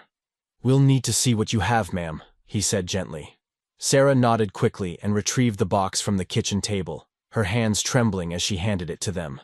The officers sifted through the photographs and the locket, their faces unreadable. When Carver pulled out the photo of Emily, the one Michael had taken, Sarah saw his jaw tighten. "This photo," Carver said slowly, holding it up. "Where did you find this?" "At Michael's house," Sarah said. "It was in a box under the floorboards in his bedroom." Carver glanced at the younger officer, his expression grave. "We're going to need to speak with your brother." "Please," Sarah said, her voice breaking. "He's dangerous. He can't keep getting away with this." Carver gave her a long, steady look. "We'll handle it, Miss Thompson, but in the meantime, keep your doors locked. If your brother shows up again, call us immediately." After the officers left, Sarah locked every door and window in the house before retreating upstairs with Emily. She tucked her daughter into bed, brushing the hair back from her pale face. "Are the bad guys gone, Mommy?" Emily whispered, sleepily. Sarah smiled softly, tears stinging her eyes. "They're gone, baby. You're safe now." But as she sat beside Emily, listening to the sound of her daughter's steady breathing, Sarah couldn't shake the feeling that this wasn't over. Michael knew that she'd been in his house. He knew she'd found the photographs, the locket, and the blood-stained fabric. And now, with the police involved, he'd know she was trying to expose him. The thought made Sarah's stomach churn. Michael had always been charming, manipulative, able to twist the truth into whatever suited him. He wouldn't go down quietly. Sarah sat in the dark for a long time, the weight of everything pressing down on her. She thought of Lisa Jenkins, of her hollow expression in the photographs. She thought of the decades Michael had lived with this secret, free to move on while Lisa's family was left to grieve and wonder. Not anymore, Sarah thought, determination hardening in her chest. He doesn't get to win. But as Sarah finally lay down in bed, exhaustion pulling at her limbs, the sound of her phone buzzing on the nightstand made her freeze. She picked it up and glanced at the screen. Unknown number. Her breath caught as she answered hesitantly. "Hello?" There was silence on the other end for a long moment. Then a familiar voice, soft and chilling, spoke. "You shouldn't have done that, Sarah." Her blood turned to ice. "Michael," she whispered. He chuckled, a low, menacing sound that sent shivers down her spine. "You think you can stop me? You think they'll believe you?" "I have proof," Sarah shot back, her voice shaking but defiant. "It's over, Michael." "You don't know what you've started," he said, his voice deadly calm. "You have no idea what's coming next." The line went dead, leaving Sarah staring into the darkness, the phone trembling in her hand, and deep down, she knew Michael wasn't lying. Sarah sat frozen in the darkness, clutching the phone so tightly her fingers ached. Michael's words echoed in her mind, chilling and deliberate. "You have no idea what's coming next." She didn't sleep that night. Instead, she lay curled up on the edge of her bed, staring at the faint glow of the street lamp filtering through the curtains. Every creak of the house, every gust of wind against the window made her jump. She kept her phone on the pillow beside her finger hovering over the call button just in case Michael returned. "He's trying to scare me." She knew it was true, but didn't. But it stopped the fear gnawing at her. It wasn't just herself she had to protect now. Emily was caught in the middle of this storm, and Michael knew exactly how to use them. When dawn finally broke, its gray light brought no comfort. Sarah dragged herself out of bed, bleary-eyed and heavy with exhaustion. She tiptoed to Emily's room and peered in. Emily was still fast asleep, curled under the covers, her stuffed bunny clutched to her chest. Sarah's heart ached just looking at her, her sweet little girl, so small and innocent. "I need to end this." She made her way downstairs and began gathering everything. Lisa's photographs, the locket, the blood-stained cloth, even the picture of Emily that Michael had taken. She spread them across the table, staring at the pieces of a puzzle that pointed to something so much darker than she'd ever imagined. But the truth wasn't enough. She needed to prove it. Her phone buzzed on the counter, and Sarah snatched it up. It was Claire. "Sarah," Claire said immediately, her voice tight with worry. "Are you okay? I've been up all night thinking about—" "I'm fine," Sarah said, though her voice betrayed the truth. "Claire, we need to go back to Michael's house. There's more there, I know it." "What?" Claire's voice rose with alarm. "Sarah, are you out of your mind? The police are already involved. They're going to talk to Michael. You don't need to put yourself in danger again." "You don't understand," Sarah said, pacing the kitchen. "I know Michael. He's good at covering his tracks, at making people believe he's the victim. He's probably already telling the police I'm unstable, that I broke into his house. I need something concrete, something that can't be explained away." Claire sighed heavily on the other end. "Sarah, you're scaring me." "I'm scared too," Sarah admitted softly. "But I can't let him win, Claire. I won't. Lisa deserves justice, and Emily deserves to be safe. If there's something in that house, something he's hiding, I need to find it before he destroys it." There was a long pause before Claire spoke again, her voice resigned but determined. "Fine. I'm coming with you. But we have to be smart about this. We can't risk running into him again." Sarah felt a surge of relief. "Thank you, Claire. I'll pick you up in an hour." The drive to Michael's house was tense. Claire sat beside Sarah, her fingers drumming nervously on her knee. Neither of them spoke much, but the silence between them was thick with unspoken fears. "This is insane," Claire said quietly as they pulled onto Michael's street. "You know that, right?" "I know," Sarah replied, her hands tight on the steering wheel. "But it's the only way." Michael's house loomed ahead, dark and foreboding.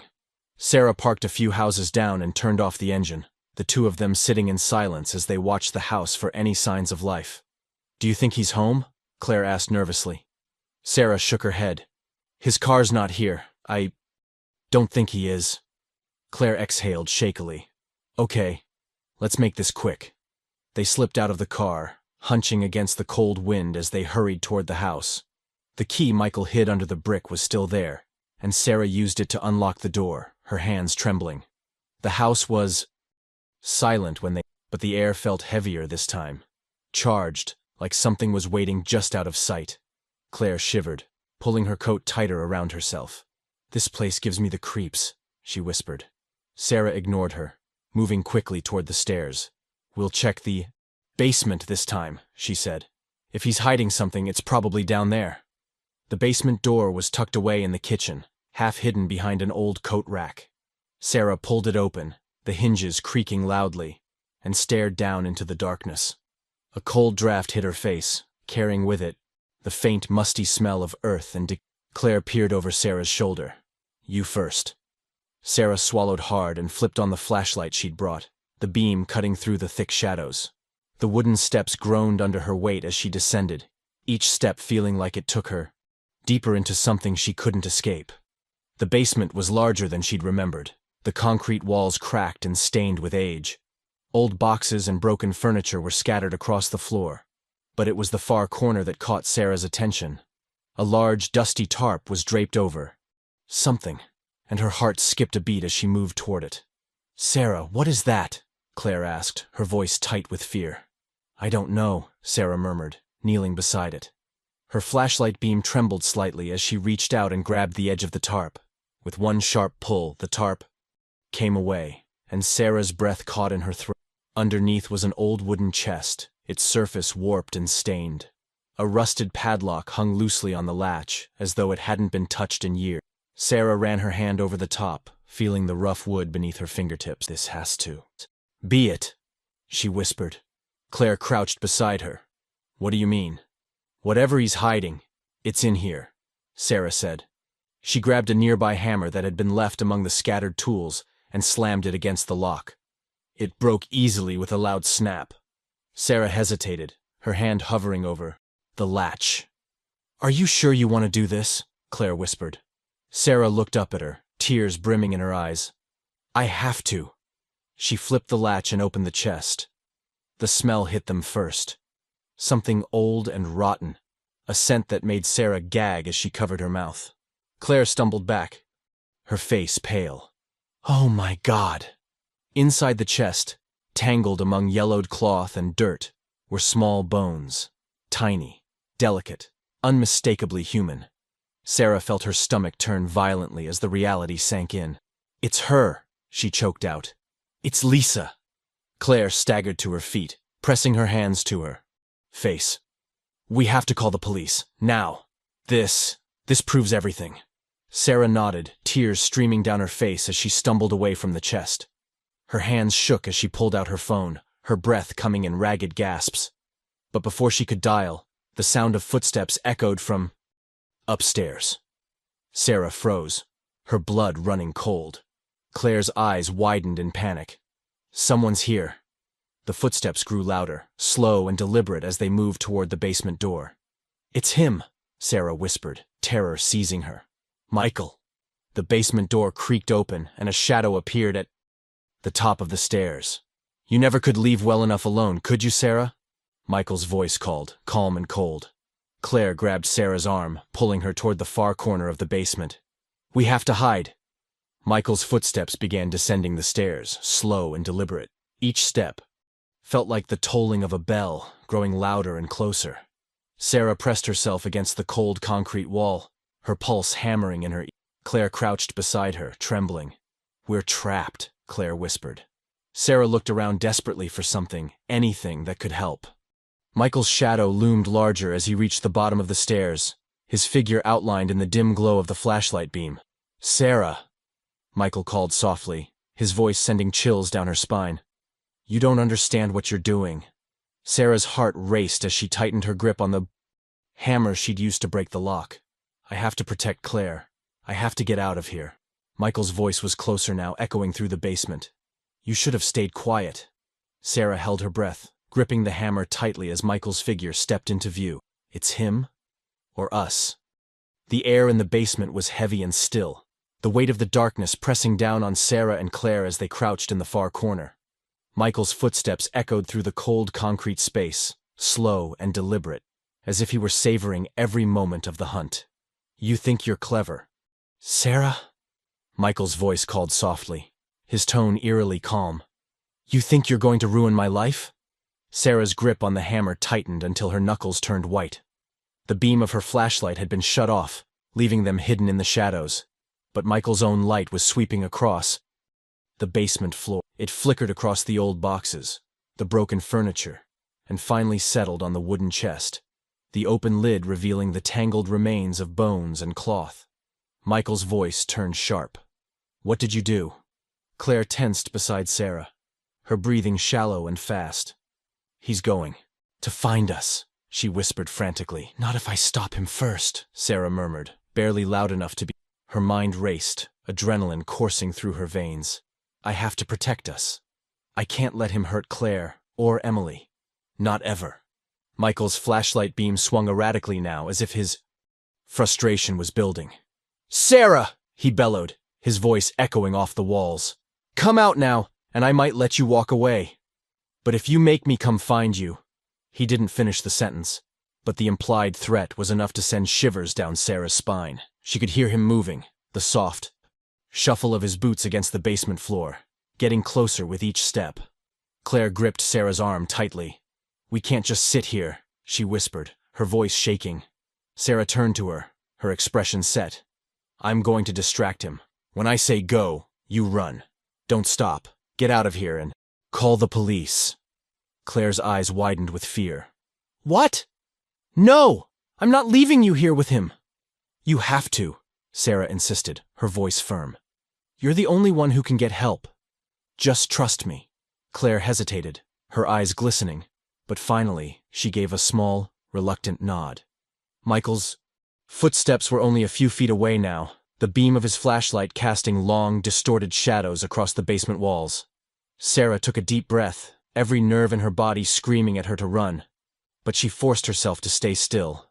One chance, she thought. I have one chance to stop this. Michael's light swept over the far wall, lingering for just a moment too long. Sarah sprang to her feet, hammer clutched tightly in her hand, and shouted, "Michael!" Michael spun around, the flashlight beam blinding as it hit her directly. "There you are," he snarled, his voice low and dangerous. "Run, Claire!" Sarah screamed, charging toward Michael with everything she had. Claire didn't hesitate this time. She bolted from the shadows, her footsteps pounding up the wooden stairs as Michael roared in fury. Sarah swung the hammer as hard as she could, aiming for the flashlight. It connected, with a sickening crack, and the light flew from Michael's hand, clattering across the floor and plunging the basement into near darkness. "You little—" Michael lunged for her, his hands reaching out like claws. Sarah stumbled backward, her heart pounding so violently she could hear it in her ears. She swung the hammer again, this time grazing his arm. Michael growled in pain, but it didn't slow him down. He was bigger, stronger. His shadow loomed over her like a monster. "You should have left this alone, Sarah," he shouted, his voice echoing off the walls. "You don't know what you're doing." "You're a monster!" Sarah shot back, her voice shaking with fury and fear. "You hurt her, Michael. You hurt Lisa, and now you're trying to scare me and my daughter. I won't let you win." Michael stopped for a moment, as if her words had struck a nerve. His breathing was heavy, his outline barely visible in the dim light from the narrow basement window. "You don't know what you're talking about," he said quietly, his tone suddenly colder. "You never did." Sarah took a step back, inching toward the stairs. "I know enough. The police will believe me, Michael. I have proof." Michael's head tilted slightly, and though she couldn't see his face clearly, she could feel his smile, sharp and cruel. "You think the police will help you? You think they'll believe your little story over mine?" "They'll believe the photographs," Sarah snapped. "The locket, the bones you've been hiding in your house." For the first time, Michael seemed to falter. He took a step back, as though the weight of what she'd said was finally sinking in. "You think you're going to ruin me?" he spat, his voice shaking with anger. "After everything I've done for this family? You didn't do anything for this." "Family!" Sarah hissed, her hands trembling around the hammer. "You destroyed it!" Michael's rage erupted. He lunged at her again, but this time Sarah was ready. She turned and sprinted toward the stairs, her feet flying over the wood as she climbed. She could hear Michael's footsteps thundering behind her, but adrenaline propelled her forward. "Get back here, Sarah!" he roared. Sarah reached the top of the stairs and slammed the basement door shut, locking it just as Michael crashed into it from the other side. The door shuddered violently, and Sarah stumbled backward, gasping for breath. "Sarah!" Michael bellowed, pounding on the door. "You can't hide from me!" Sarah ignored him. She ran to the front door, throwing it open and stumbling into the cold morning air. Claire's car was parked at the curb, her friend already on the phone with the police. "Sarah!" Claire called, relief flooding her face as she saw Sarah sprint toward her. "Are you okay?" Sarah reached the car, doubling over as she tried to catch her breath. "He's still inside," she gasped. "Michael's in the basement." Claire grabbed her arm. "The police are on their way. Just hold on." From inside the house, Sarah could still hear the sound of Michael's fists pounding against the basement door, his muffled shouts filling the air. But as the wail of sirens approached in the distance, the noise began to fade. Michael knew it was over. The police arrived minutes later, their cars skidding to a halt in front of Michael's house. Officers flooded the property, guns drawn as they ordered Michael to surrender. Sarah watched from Claire's car, her body still trembling as two officers escorted Michael out of the house in handcuffs. Michael's face was unreadable, his expression cold and blank as they led him to a police cruiser. But as he passed by, his gaze locked onto Sarah through the car window. "You think you've won?" he said softly, his voice carrying through the air. Sarah didn't flinch. She met his stare with a calm resolve, her voice steady. "I have won, Michael." For the first time, his mask cracked. His expression twisted with fury as the officers pushed him into the backseat of the cruiser. The door slammed shut, and the car pulled away, taking Michael with it. Sarah exhaled deeply, tears streaming down her face as she slumped against the seat. "It's over," Claire said softly, placing a hand on Sarah's shoulder. "You did it." Sarah nodded, though her voice trembled when she spoke. "It's not just about me. It's about Lisa, about Emily. It's about all the people he hurt." Claire squeezed her shoulder gently. "And now they'll know the truth." Sarah looked toward the house, the old walls still holding so many secrets. But this time, the truth had finally come to light. As she sat there, watching the rain streak down the window, she thought of Lisa, of her empty, hollow eyes in the photographs. Sarah whispered softly to herself, a promise that carried through the silence. "You're not forgotten, not anymore." The house felt different now, empty, quiet, stripped of its menace. The storm that had swirled around Michael for so many years had finally broken, and as Sarah stepped out of Claire's car, she stared at the darkened windows of her childhood home. A home she now realized had never been safe. Michael was gone, taken away in handcuffs. For the first time in decades, the shadows that had haunted their family had begun to lift. But the relief Sarah expected hadn't come. Not fully. There was still unfinished business. Still truth waiting to be spoken. "Are you sure you're okay?"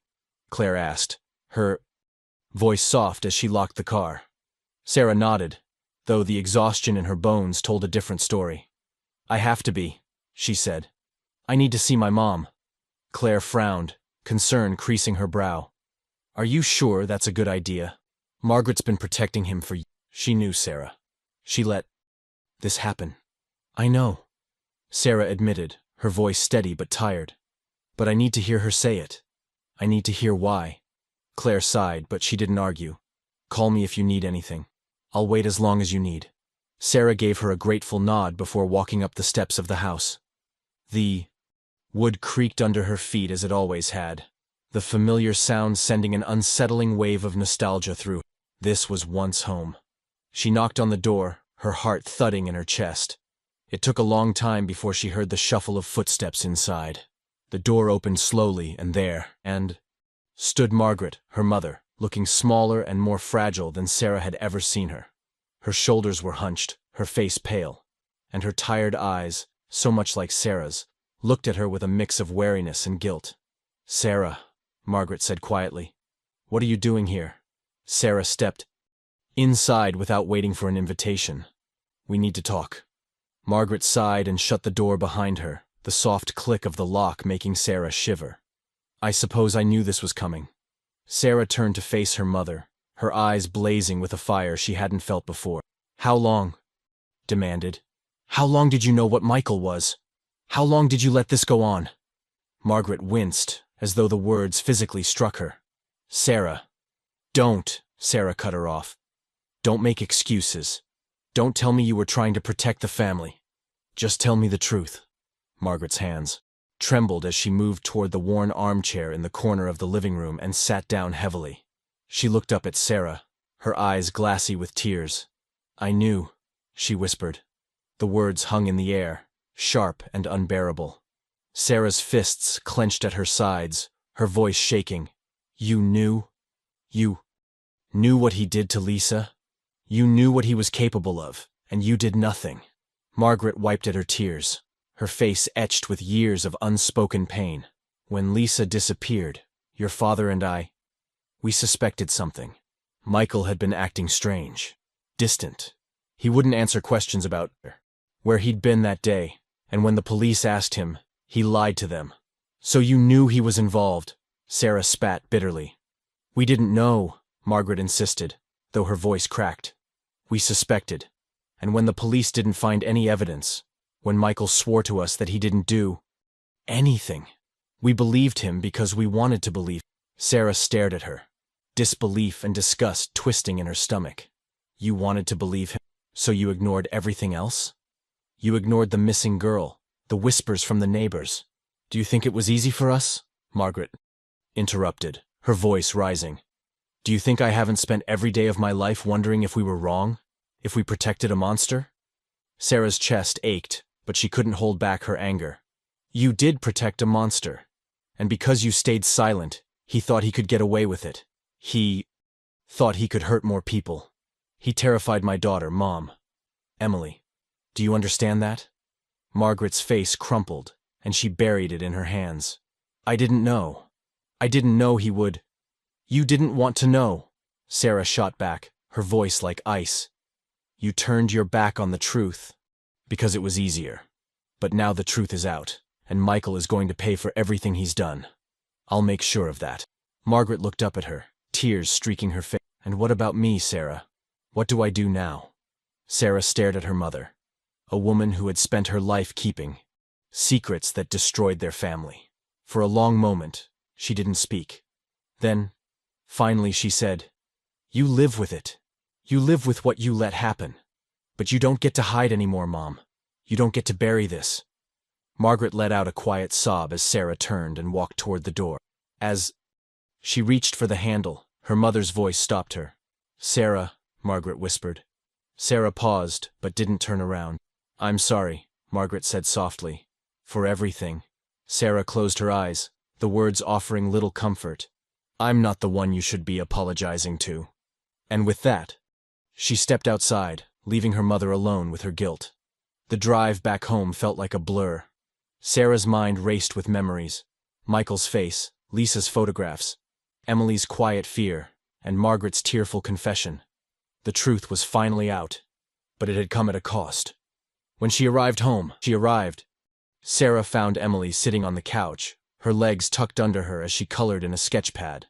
The sight of her daughter, safe, innocent, and blissfully unaware of the darkness her family had been hiding, made Sarah's heart ache. "Hi, Mommy," Emily said, looking up with a small smile. Sarah forced herself to smile back. "Hi, sweetheart." Emily tilted her head slightly. "Are the bad guys gone now?" Sarah walked over and sat beside her, pulling her daughter into a gentle hug. "Yes, baby. The bad guys are gone." Emily snuggled closer, her voice soft. "Good. I knew you'd protect me." Sarah kissed the top of her head, tears pricking at her eyes. "Always." As the afternoon sunlight spilled through the window, Sarah held Emily close, the weight of everything settling over her like a heavy blanket. Michael was gone. The truth was coming to light, but the scars he'd left, on Sarah, on her family, on the people he'd hurt, would take much longer to heal. Still, Sarah knew they would heal. For now, she had Emily, and Emily had her. That was enough. But later that evening, as Sarah tucked Emily into bed, she noticed something sitting on her daughter's nightstand, a small hand-drawn picture. It showed a little girl with long dark hair standing in a window, her face turned down, crying. Sarah's breath caught as she stared at the drawing.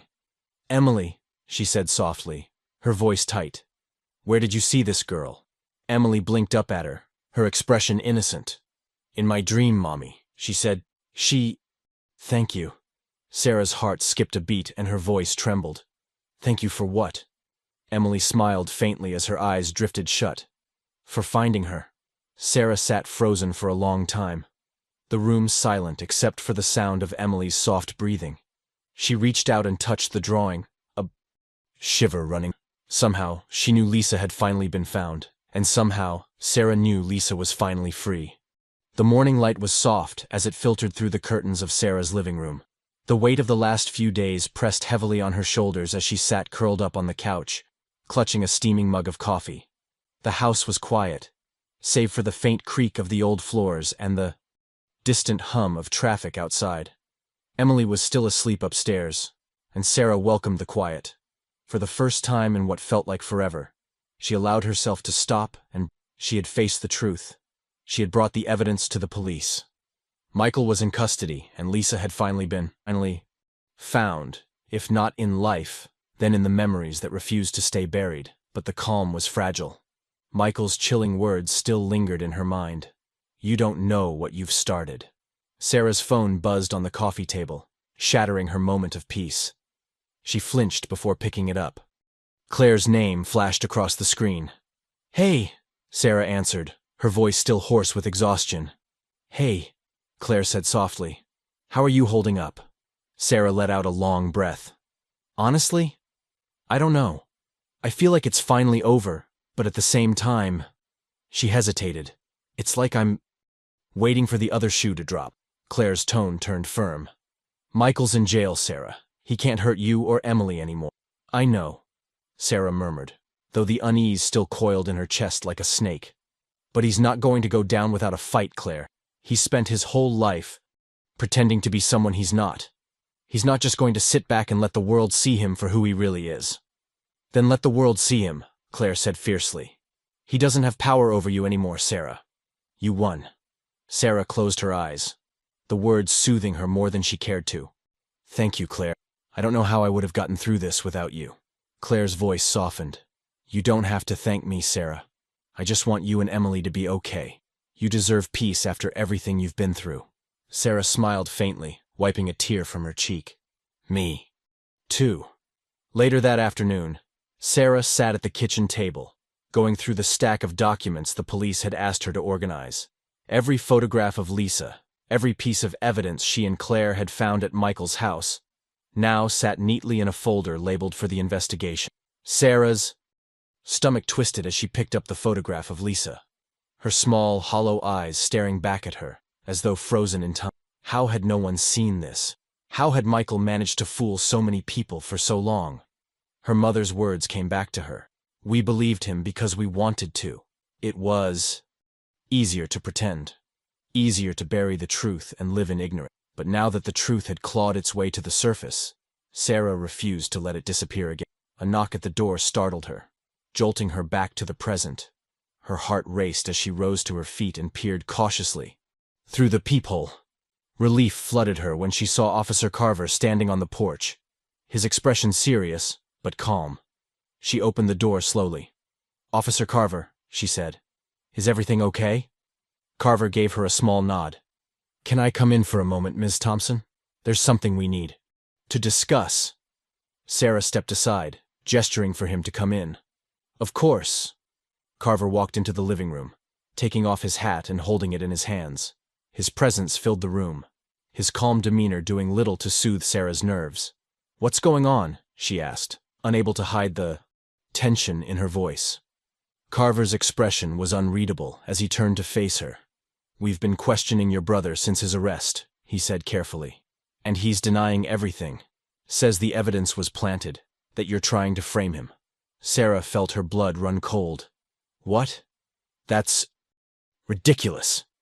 I believe you, Carver said quickly, his voice firm. But you need to be prepared for what comes next. Michael's lawyers are already pushing back. They're going to try to discredit you, make you seem unstable. Sarah clenched her fists, anger bubbling to the surface. Of course they are. That's what he does. He twists the truth until it suits him. Carver nodded. It's not going to be easy, Ms. Thompson. This is going to turn into a fight. But the evidence you found is strong. The photographs, the locket, the remains. There's no way he can explain that away. Sarah's shoulders sagged with relief. So, you think the truth will win? Carver gave her a small, reassuring smile. I do. It'll take time, but we'll get there. Sarah nodded, trying to let his words sink in. Thank you, Officer Carver. As Carver turned to leave, he paused at the door. One more thing, he said. His tone serious. If Michael tries to contact you again, by phone, by letter, anything, you let us know immediately. Don't try to handle him yourself. I will, Sarah promised. Carver gave her one final nod before stepping out onto the porch. Sarah closed the door and leaned her back against it, exhaling slowly. Michael's denial didn't surprise her. He had spent his entire life hiding behind lies and charm. But now, for the first time, he was cornered. And as much as the thought terrified her, Sarah knew one thing for certain. She wasn't going to back down. That night, after putting Emily to bed, Sarah sat in the quiet of the living room, staring at the flickering flame of a candle on the coffee table. The house felt calmer now. The oppressive weight of Michael's presence finally lifted. But Sarah knew the battle wasn't over. She thought about Lisa, about her short life and her tragic disappearance. She thought about Emily, sleeping peacefully upstairs, unaware of just how much her mother had fought to keep her safe. And she thought about herself, the woman she had become through all of this. For years, Sarah had let fear control her. She had let the shadows of her family's secrets silence her. But now, she had faced the darkness, and she had survived. Mommy? Sarah turned quickly to see Emily standing at the bottom of the stairs, her stuffed bunny dangling from her hand. Hey, baby, Sarah said softly, opening her arms. Can't sleep. Emily shuffled over and climbed over and into her lap, resting her head on Sarah's shoulder. I had a dream again, she murmured. Sarah tensed slightly. What kind of dream? Emily's voice was soft, almost sleepy. The girl came back. She wasn't crying this time. She was smiling. Sarah froze, her heart skipping a beat. What did she say? Emily snuggled closer, her voice barely a whisper. She said she's happy now, and that you're really brave, Mommy. Tears pricked Sarah's eyes, but she smiled, kissing the top of Emily's head. Thank you, baby. As she sat there, holding her daughter close, Sarah let the tears fall. Tears of relief, of grief, of hope. Somewhere, she felt, Lisa was finally at peace. And for the first time in years, Sarah allowed herself to believe that she could be too. The morning sun spilled softly through the kitchen window as Sarah stood at the counter, her hands wrapped around a mug of coffee. The house was quiet except for the faint sound of cartoons drifting from the living room, where Emily sat curled up on the couch. It should have been peaceful, but Sarah couldn't shake the weight pressing on her shoulders. Michael's denial, his lawyer's attempts to spin the truth, and Officer Carver's warning still echoed in her mind. The fight wasn't over, and Sarah knew it. Michael was dangerous, even behind bars. He wasn't just a brother. He was a master, manipulator, and now he was cornered. That made him even more dangerous. Her phone buzzed on the counter, jolting her from her thoughts. Claire's name flashed on the screen. Hey, Sarah said softly, answering quickly. Morning, Claire replied, her voice bright but edged with concern. How are you? Feeling today? Like I haven't slept in a year, Sarah admitted, letting out a tired laugh. Claire sighed. You're stronger than you think, Sarah. I promise. Have the police said anything more about Michael?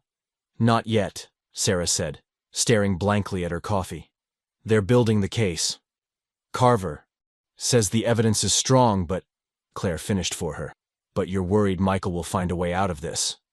Sarah nodded, though Claire couldn't see her. It's what he does. He twists everything, makes people doubt what they saw or heard. I've seen him do it my whole life. Well, not this time, Claire said firmly. Not with everything you've found. I hope you're right, Sarah whispered. By afternoon, Sarah had settled into a routine of tidying up the house and trying to distract herself. But the sound of a knock at the door pulled her sharply back into reality. Her stomach twisted.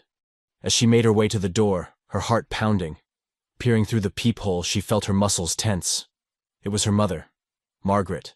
Sarah hesitated for a moment before unlocking the door and opening it slightly. What are you doing here? She asked, her voice guarded. Margaret stood on the porch, looking small and fragile in her oversized coat. She clutched a handbag in her trembling hands and stared at Sarah with tired, pleading eyes. "Can I come in, Sarah?" Margaret asked softly. "Please." Sarah's instinct was to say no, but something in her mother's voice stopped her. After a long pause, she stepped aside and let Margaret in. The two women sat in the living room, the silence thick between them. Emily had gone upstairs to play in her room, leaving them alone. Margaret shifted nervously, her hands twisting together in her lap. "I don't expect you to forgive me," she said. Finally. "But I needed to see you. I needed to explain." Sarah stared at her, anger bubbling beneath the surface. "Explain? You already explained enough, Mom. You let Michael get away with this. You let it happen." Margaret flinched, tears pooling in her eyes. "You're right. I did. And I'll never forgive myself for it." "Why?" Sarah demanded, her voice shaking. "Why did you protect him? Why did you lie for him?" Margaret looked down at her trembling hands. "Because I was afraid," she whispered. "I was afraid of what it would mean if he really did what we suspected. I was afraid of what it would do to our family, to your father, to you." Sarah's chest tightened. "And what about Lisa? What about her family?" Margaret's tears spilled over, running down her pale cheeks. "I know. I think about her every day. I see her face in my dreams. And when you found her bones..." She choked back a sob. "I knew I couldn't hide from it anymore. I let it happen, Sarah. I looked the other way, and because of that, more people got hurt." Sarah felt her anger begin to splinter, cracks forming in the wall she had built to protect herself. Seeing her mother this broken, this raw, was something she had never imagined. "I wanted to protect you, Sarah," Margaret continued softly. "When I realized Michael had been watching Emily, I wanted to come forward, but I didn't know how. I was too much of a coward." Sarah wiped at her tears angrily. "You weren't protecting me. You were protecting him. You let Michael become this monster because you were afraid to face the truth. And because of that, he tried to hurt my daughter." Margaret sobbed quietly, unable to respond. For a long time, neither of them spoke. Sarah stared at the floor, her emotions a swirling mix of anger, grief, and confusion. She didn't know if she could ever forgive her mother. But for the first time she saw the guilt Margaret carried, and it was heavy. Finally, Sarah spoke, her voice quiet but firm. "The truth is out now, Mom. You can't hide from it anymore." Margaret nodded, wiping at her face. "I know, and I'll spend the rest of my life trying to make up for what I let happen." Sarah looked at her, the woman who had failed her so many times, and sighed. "You can't change the past, but maybe you can help fix the future." Margaret's red-rimmed eyes met hers, hope flickering faintly in them. "I'll try, Sarah. I promise." That night, after Margaret left, Sarah sat at the kitchen table, staring at the candle she had lit earlier. The flames danced softly, casting flickering shadows on the walls. Emily came into the room, rubbing her sleepy eyes and holding her stuffed bunny. "Mommy?" Sarah turned, softening. Immediately. "What is it, baby? Can't sleep?" Emily shook her head and climbed into Sarah's lap. "Is everything okay now?" Sarah held her close, stroking her hair gently. "It's getting there," she whispered. Emily pulled back just enough to look into Sarah's eye. "The girl in the window, Lisa, she's not sad anymore. She said she's okay now, and she said you're really brave." Sarah blinked back tears, hugging her daughter tightly. "I hope she's okay now," Sarah whispered. "I really do." Emily yawned and snuggled against her mother's shoulder, her voice barely audible. "You fixed it, Mommy. You made it better." Sarah held her close, tears slipping silently down her cheeks. "I tried, sweetheart. I tried." As she sat there, cradling her daughter in the quiet glow of the candlelight, Sarah finally allowed herself to breathe. The truth had been uncovered. Michael was no longer a shadow, haunting their lives. Lisa had been found. Emily was safe, and Sarah knew, deep down, that they were finally free to start over. The days after Michael's arrest were a blur of interviews, legal meetings, and sleepless nights. Sarah found herself caught in a whirlwind of questions, some from police investigators trying to piece together Michael's crimes, others from reporters who had caught wind of the story. The town buzzed, with whispers. Michael, the golden child, the charming man everyone thought they knew, had become the face of something dark and unspeakable. Sarah's phone rang constantly with calls she refused to answer. Distant family members, curious acquaintances, even journalists. But through it all, Sarah kept her focus on Emily. She spent as much time with her daughter as she could, taking her to the park, baking cookies together, sitting on the floor and drawing pictures. It wasn't just about keeping Emily busy. It was about creating a sense of normalcy, a world where Emily could feel safe again. One evening, as Sarah was clearing up the kitchen, Emily came into the room, her stuffed bunny dangling from her. "Mommy?" Emily asked, her voice soft. Sarah turned from the sink and smiled. "Yes, baby? Are the bad guys still gone?" Sarah crouched down in front of her daughter, brushing a lock of hair from her face. "They're gone, sweetheart. You don't have to worry about them anymore." Emily nodded, but her small voice wavered. "Sometimes I still get scared." Sarah hugged her tightly, holding her close. "It's okay to feel scared, baby, but you're safe now, I promise." Emily leaned her head, on Sarah's shoulder. "And Lisa's safe now, too." The question sent a chill down Sarah's spine, but she forced herself to smile. "Yes, she's safe now, too." Emily seemed satisfied with that answer. She gave a small yawn and whispered, "I love you, Mom." "I love you too," Sarah replied softly, holding her daughter close. The following morning, Sarah sat across from Officer Carver in his cramped office at the police station. The room smelled faintly of stale coffee, and stacks of paperwork cluttered his desk. He was reviewing a file, Michael's case, and occasionally jotting something down in his notebook. "How are you holding up?" Carver asked, glancing up at her. "I'm okay," Sarah replied, though her exhaustion showed on her face. "I just want this to be over." Carver nodded slowly, closing the file. "I won't sugarcoat this, Sarah. The case is strong, but it's not going to be easy. Michael's lawyers are building their defense, and they're going to make this messy. They'll claim the evidence was planted, that your accusations are driven by personal grudges." Sarah's jaw tightened. "He's lying, and you know it." "I do," Carver said firmly, "and we're not going to let him get away with it. But you need to prepare yourself. This is going to take time." Sarah exhaled deeply, her shoulders slumping. "How much time?" "Months, maybe longer," Carver admitted. "Cases like this, especially when they involve decades-old crimes, they move slowly. But we're going to fight for Lisa. And for you." Sarah nodded, her resolve hardening. "I don't care how long it takes. I'll be there. I'll make sure everyone knows what Michael did." Carver gave her a small, approving nod. "You're stronger than you think, Sarah. Not everyone would have had the courage to stand up to someone like him." "I didn't have a choice," Sarah said quietly. "I had to protect my daughter. And Lisa deserved to be found." "She did," Carver agreed. "And because of you, she was." The town's courthouse was packed the day of Michael's preliminary hearing. Sarah sat in the front row, flanked by Claire on one side, and Officer Carver on the other. Her palms were clammy, her heart racing as she waited for Michael to appear. When he was finally led into the courtroom, wearing an orange jumpsuit and handcuffs, Sarah's breath caught. Michael looked different, older somehow, as though the weight of his secrets had finally caught up with him. But even now, his eyes scanned the room with a calm arrogance, as though he still believed he was untouchable. When his gaze landed on Sarah, he smirked. Claire gripped Sarah's hand tightly. "Don't let him get to you."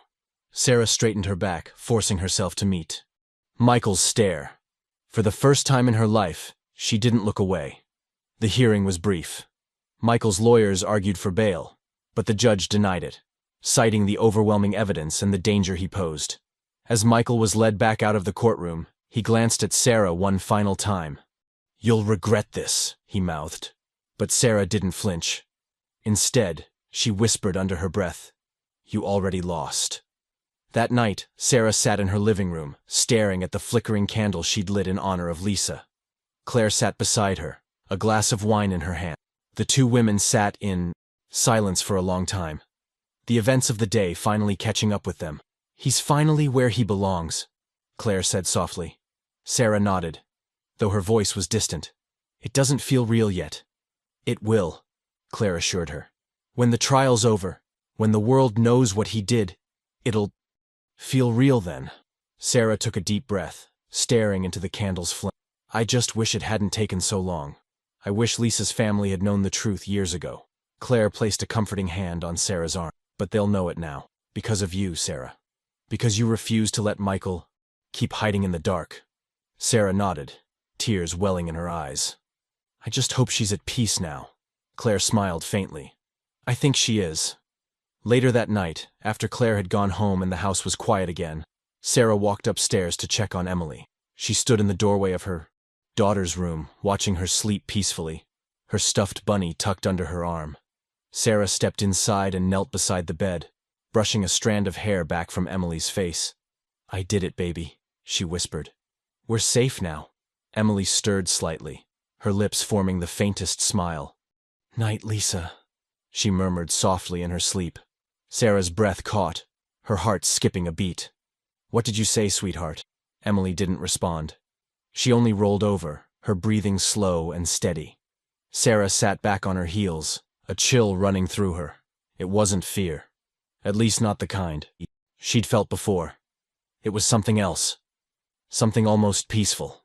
She turned to leave the room, but as she reached the doorway, she glanced back one last time. For the briefest moment, she thought she saw a shadow in the corner by the window. A small figure, a girl with long dark hair, standing. Quietly, her face turned toward Emily. But when Sarah blinked, the figure was gone. Sarah exhaled slowly, a faint smile pulling at her lip. Good night, Lisa, she whispered into the darkness. As she returned to her room and climbed into bed, she felt something she hadn't felt in a long time. Peace. For Lisa, for Emily, and for herself. The days turned into weeks, and the weeks into months. Time moved forward, pulling Sarah and Emily with it, though the shadows of the past lingered like faint bruises. The trial date was set for early summer, and though Michael's lawyers continued their efforts to twist the truth, Sarah knew the walls were closing in on him. She had done everything she could, handing over the photographs, the locket, the blood-stained cloth, and her testimony. The police had reopened Lisa Jenkins' case, and Michael had been charged not just with the crimes he'd committed against Sarah and Emily, but with Lisa's disappearance as well. Sarah sat in her living room one afternoon, sipping coffee while the sound of Emily's laughter carried from the backyard. Claire sat across from her, a knowing smile tugging at her lips. She's doing better, Claire said, gesturing toward the window where Emily played, with her stuffed bunny in the grass. Sarah smiled faintly, watching her daughter run barefoot through the yard, the sunlight catching in her blonde curls. She's starting to smile again. For a while I thought she'd never be the same. She's resilient, just like her mom, Claire replied. You both made it through this. Sarah's smile faltered. Sometimes, I don't feel like I did enough. I look at Emily, and I think about how close I came to losing her, or how Lisa's family never got the chance to bring her home. I can't stop thinking about her. Claire set down her cup and leaned forward. Sarah, you did everything you could. You didn't stop. Because of you, Lisa's story is finally being told. Her family might not have gotten answers for 40 years, but they'll get them now. Sarah nodded, though her heart still ached. She thought about Lisa Jenkins often, the quiet girl from the photograph, forever stuck in time. The memories of that night at Michael's house, of finding her bones hidden beneath the floorboards, still haunted her dream. I just hope they can forgive us, Sarah murmured, her voice soft. Claire frowned. Us? For staying silent for so long, Sarah clarified. For letting him get away with it.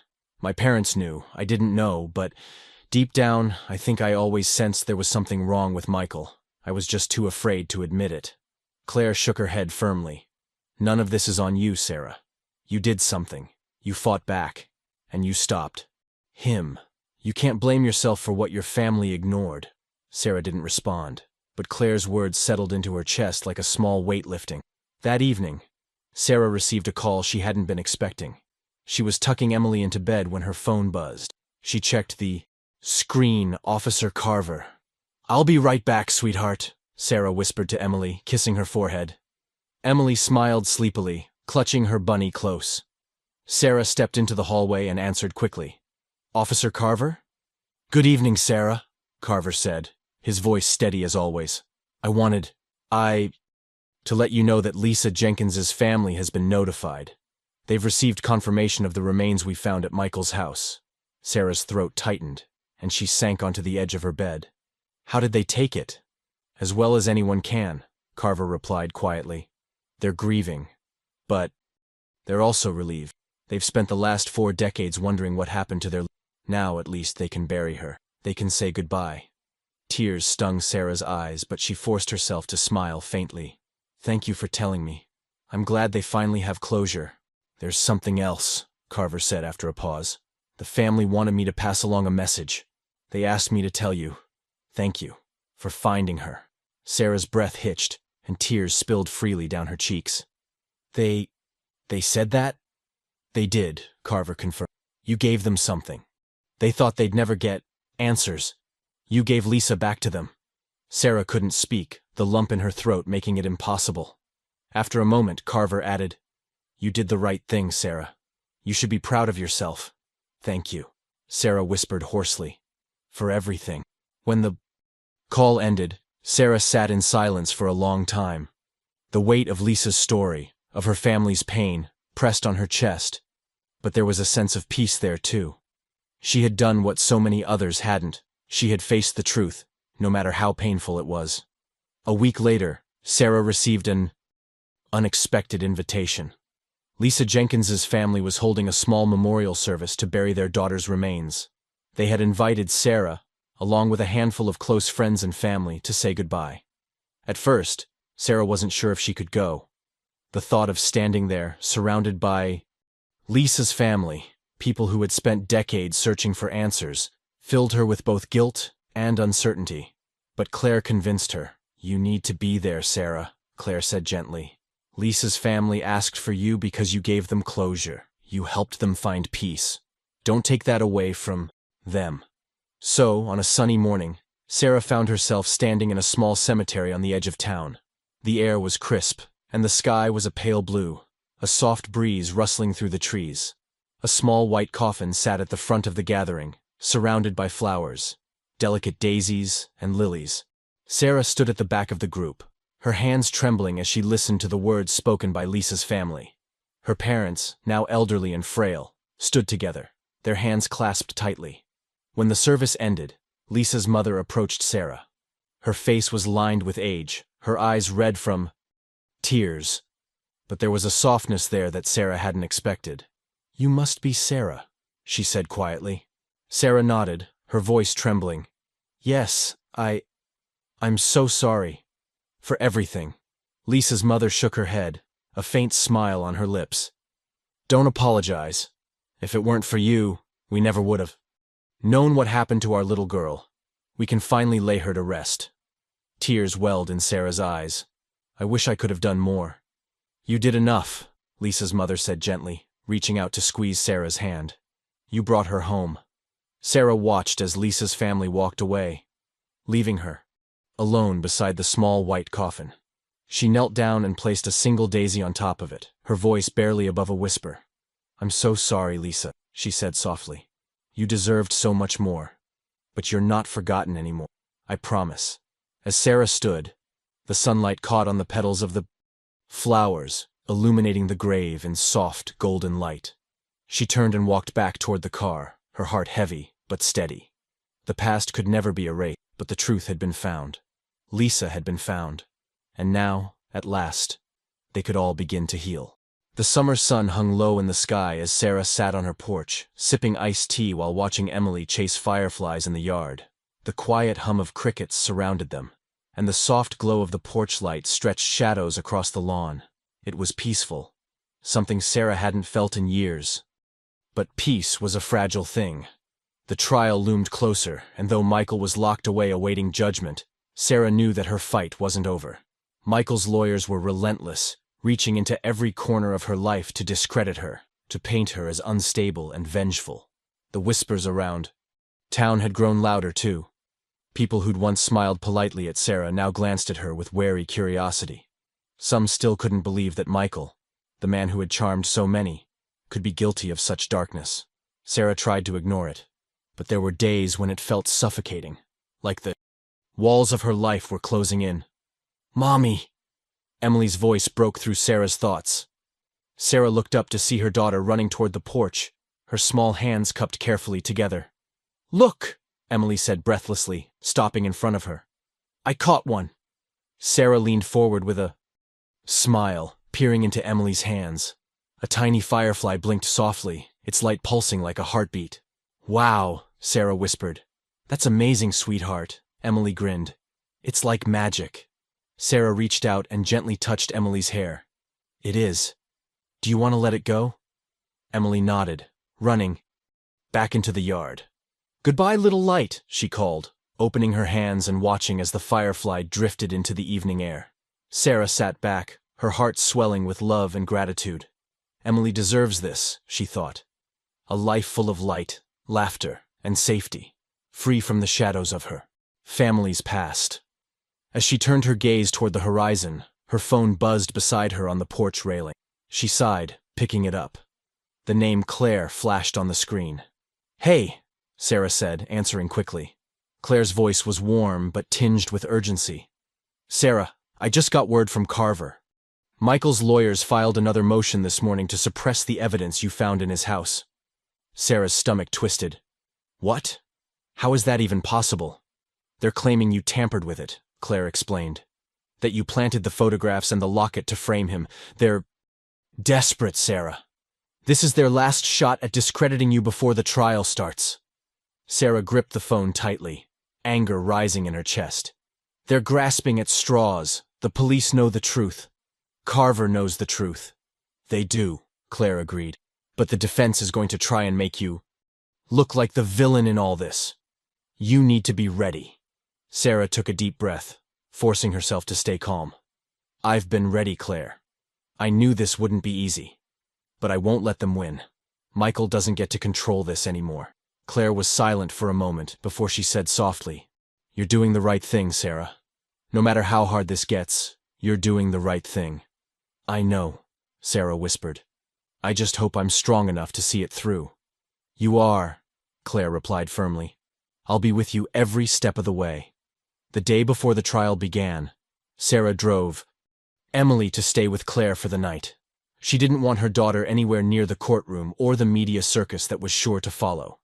Emily clung to Sarah's hand as they stood in Claire's doorway, her big blue eyes filled with worry. Do you have to go, Mommy? Emily asked softly. Sarah knelt down and hugged her tightly. Just for a little while, sweetheart, but Claire's going to take great care of you, and I'll be back before you know it. Promise? Emily whispered. Sarah smiled, brushing her fingers through Emily's hair. I promise. Emily nodded, though her lip trembled. She handed Sarah her stuffed bunny, the one she carried everywhere. Here, he can keep you safe. Sarah felt tears sting her eyes as she took the bunny. Thank you, baby. I'll keep him close. Claire stepped forward, placing a comforting hand on Sarah's shoulder. We'll be fine. You focus on what you need to do. Sarah nodded, giving Emily one last kiss on the forehead before turning to leave. As she walked back to her car, the weight of what lay ahead pressed down on her shoulders. Tomorrow, everything would come to a head. Michael would face the consequences of his actions, and the world would finally know the truth. The courthouse steps were a sea of reporters and flashing cameras the next morning. Sarah kept her head down as she walked through the crowd, flanked by Officer Carver and Claire, who had insisted on being there for support. Sarah! Sarah! Voices shouted from all directions. Did you plant the evidence? Are you lying about your brother? How do you respond to Michael's claims? Sarah didn't stop. She couldn't. She pushed forward, every step bringing her closer to the truth she'd been fighting so hard to uncover. Inside the courtroom, the air was heavy with tension. The gallery was packed. Reporters, townspeople, and strangers who had heard about the case. Sarah sat at the front, her hands trembling in her lap, as the bailiffs brought Michael into the... He looked calm, composed, almost smug, as he took his seat beside his lawyers. But when his eyes met Sarah's, she saw it. Fear. Michael's mask was slipping. He was a man backed into a corner, and he knew it. The trial began with opening statements, and the prosecution laid out their case clearly and methodically. They described Lisa Jenkins' disappearance, the evidence Sarah had uncovered, and Michael's history of manipulation and lies. Sarah watched Michael carefully, searching for any crack in his composure. When they presented the photographs, the locket, and the blood-stained cloth, his face remained impassive. But his hands twitched where they rested on the table. As the hours dragged on, Sarah's mind wandered to Lisa. What her final moments must have been like, how scared and alone she must have felt. A lump rose in Sarah's throat, but she forced herself to stay strong. When the court recessed for the day, Michael's lawyer approached Sarah, his expression smug.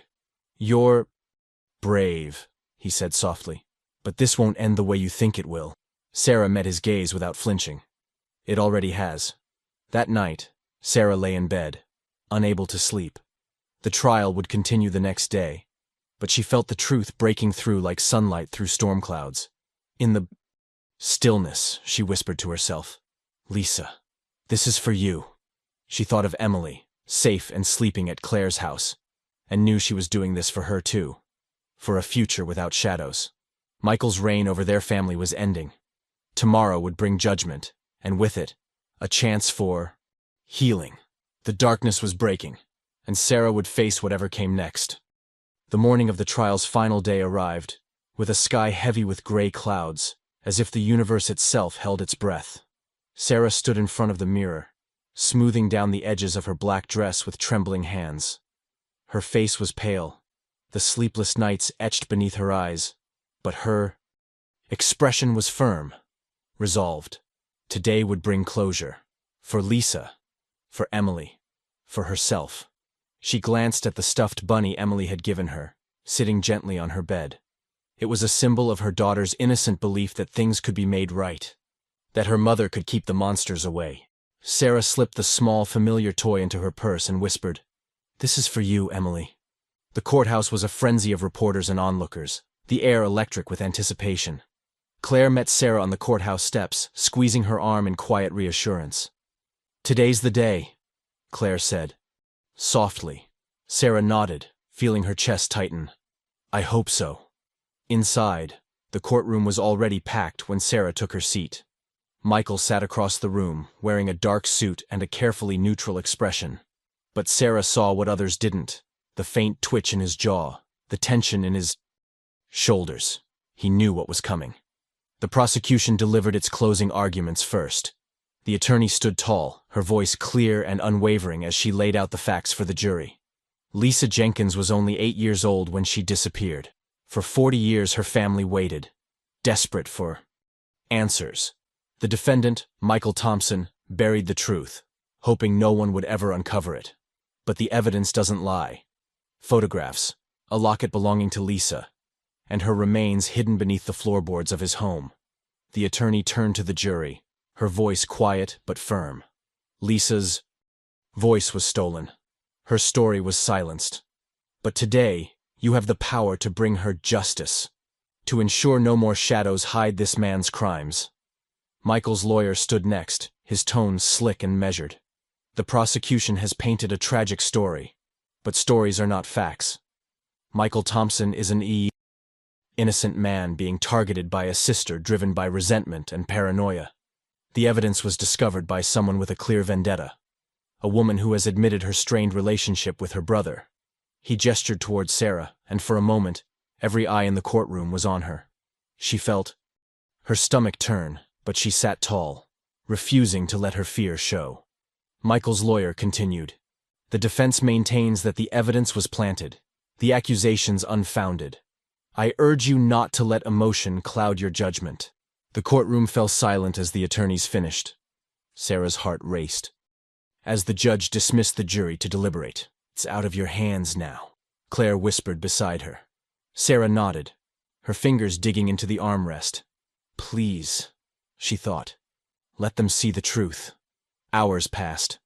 The clock on the wall seemed to slow, each tick stretching into eternity. Sarah sat in the hallway outside the courtroom, her knee bouncing as Claire sat quietly beside her. Officer Carver paced a few feet away, his arms crossed, his expression unreadable. Finally, a court officer approached. "The jury has reached a verdict." Sarah's breath caught. Her heart pounded as she followed. The officer back into the courtroom, Claire and Carver at her side. The gallery was silent, the air heavy with tension. Sarah's gaze flicked toward Michael, who sat rigid in his chair, his hands clasped tightly in front of him. The jury filed back into their seats, and the foreperson, a woman with short gray hair and a calm demeanor, stood to deliver the verdict. The judge addressed her, his voice low and even. "Madam Foreperson, has the jury reached a verdict?" "We have, Your Honor." The room felt impossibly still as Sarah held her breath. The foreperson looked down at the paper in her hand, then met the judge's gaze. "On the charge of murder in the first degree, we, the jury, find the defendant guilty." The words echoed through the courtroom, ringing in Sarah's ears. She let out a shaky breath, tears streaming down her face as relief crashed over her like a wave. Michael's composure finally cracked. He shot to his feet, his face contorted with fury. "This isn't over!" he shouted, his voice echoing off the walls. "You hear me, Sarah? This isn't over!" The bailiffs restrained him quickly, dragging him from the courtroom as he continued to shout. Sarah watched him go, her tears falling freely now. Michael was gone, finally gone, and his reign of fear was over. Claire hugged her tightly, her voice breaking with emotion. "It's over, Sarah. You did it." Sarah clung to her friend, sobbing quietly. "It's over," she whispered, as though saying the words aloud would make. The sun was setting when Sarah pulled into her driveway later that evening. Emily was waiting on the porch, her stuffed bunny clutched tightly in her arms. The sight of her daughter, safe and smiling, sent fresh tears to Sarah's eyes. "Mommy!" Emily called, running to her as Sarah stepped out of the car. Sarah knelt down, scooping Emily into her arms and holding her close. "Hi, baby," she whispered, pressing a kiss to her hair. "Did you do it, Mommy?" Emily asked softly. Sarah nodded, her voice catching. "Yes, sweetheart. It's all over now." Emily pulled back just enough to look into Sarah's eyes. "Lisa can rest now?" Sarah swallowed the lump in her throat and smiled. "Yes, she can rest now." Emily's small smile widened, and she whispered, "I knew you could do it." That night, after Emily was tucked into bed, Sarah sat on the porch with Claire, the two of them sharing a quiet moment under the starry sky. "You did the impossible, you know," Claire said, breaking the silence. "You brought justice to someone who had been forgotten for 40 years. Sarah stared up at the stars, her voice soft. "She deserved to be remembered. They all do." Claire nodded. "And you? You're free now. From him. From the past." Sarah took a deep breath, letting the cool night air fill her lungs. "I don't think I'll ever forget what happened. But maybe I can finally start to heal. Maybe Emily and I can finally move forward." Claire smiled faintly. "You will. And you'll never have to face anything alone again." Sarah looked at her friend, gratitude swelling in her chest. "Thank you, Claire, for everything." "Always," Claire replied. As Sarah sat there, listening to the gentle hum of crickets and the distant breeze rustling the trees, she felt something she hadn't in years: peace. Lisa's story had been told. The darkness that had hung over Sarah's family for decades had finally been dragged into the light. And though the scars would always remain, the shadows had lifted. Sarah reached into her pocket and pulled out the small stuffed bunny Emily had given her, holding it gently in her hands. "Good night, Lisa," she whispered to the quiet night. "You're free now, and so are we." The stars above seemed to shine a little brighter, and for the first time in a long time, Sarah allowed herself to believe that the world could be beautiful again.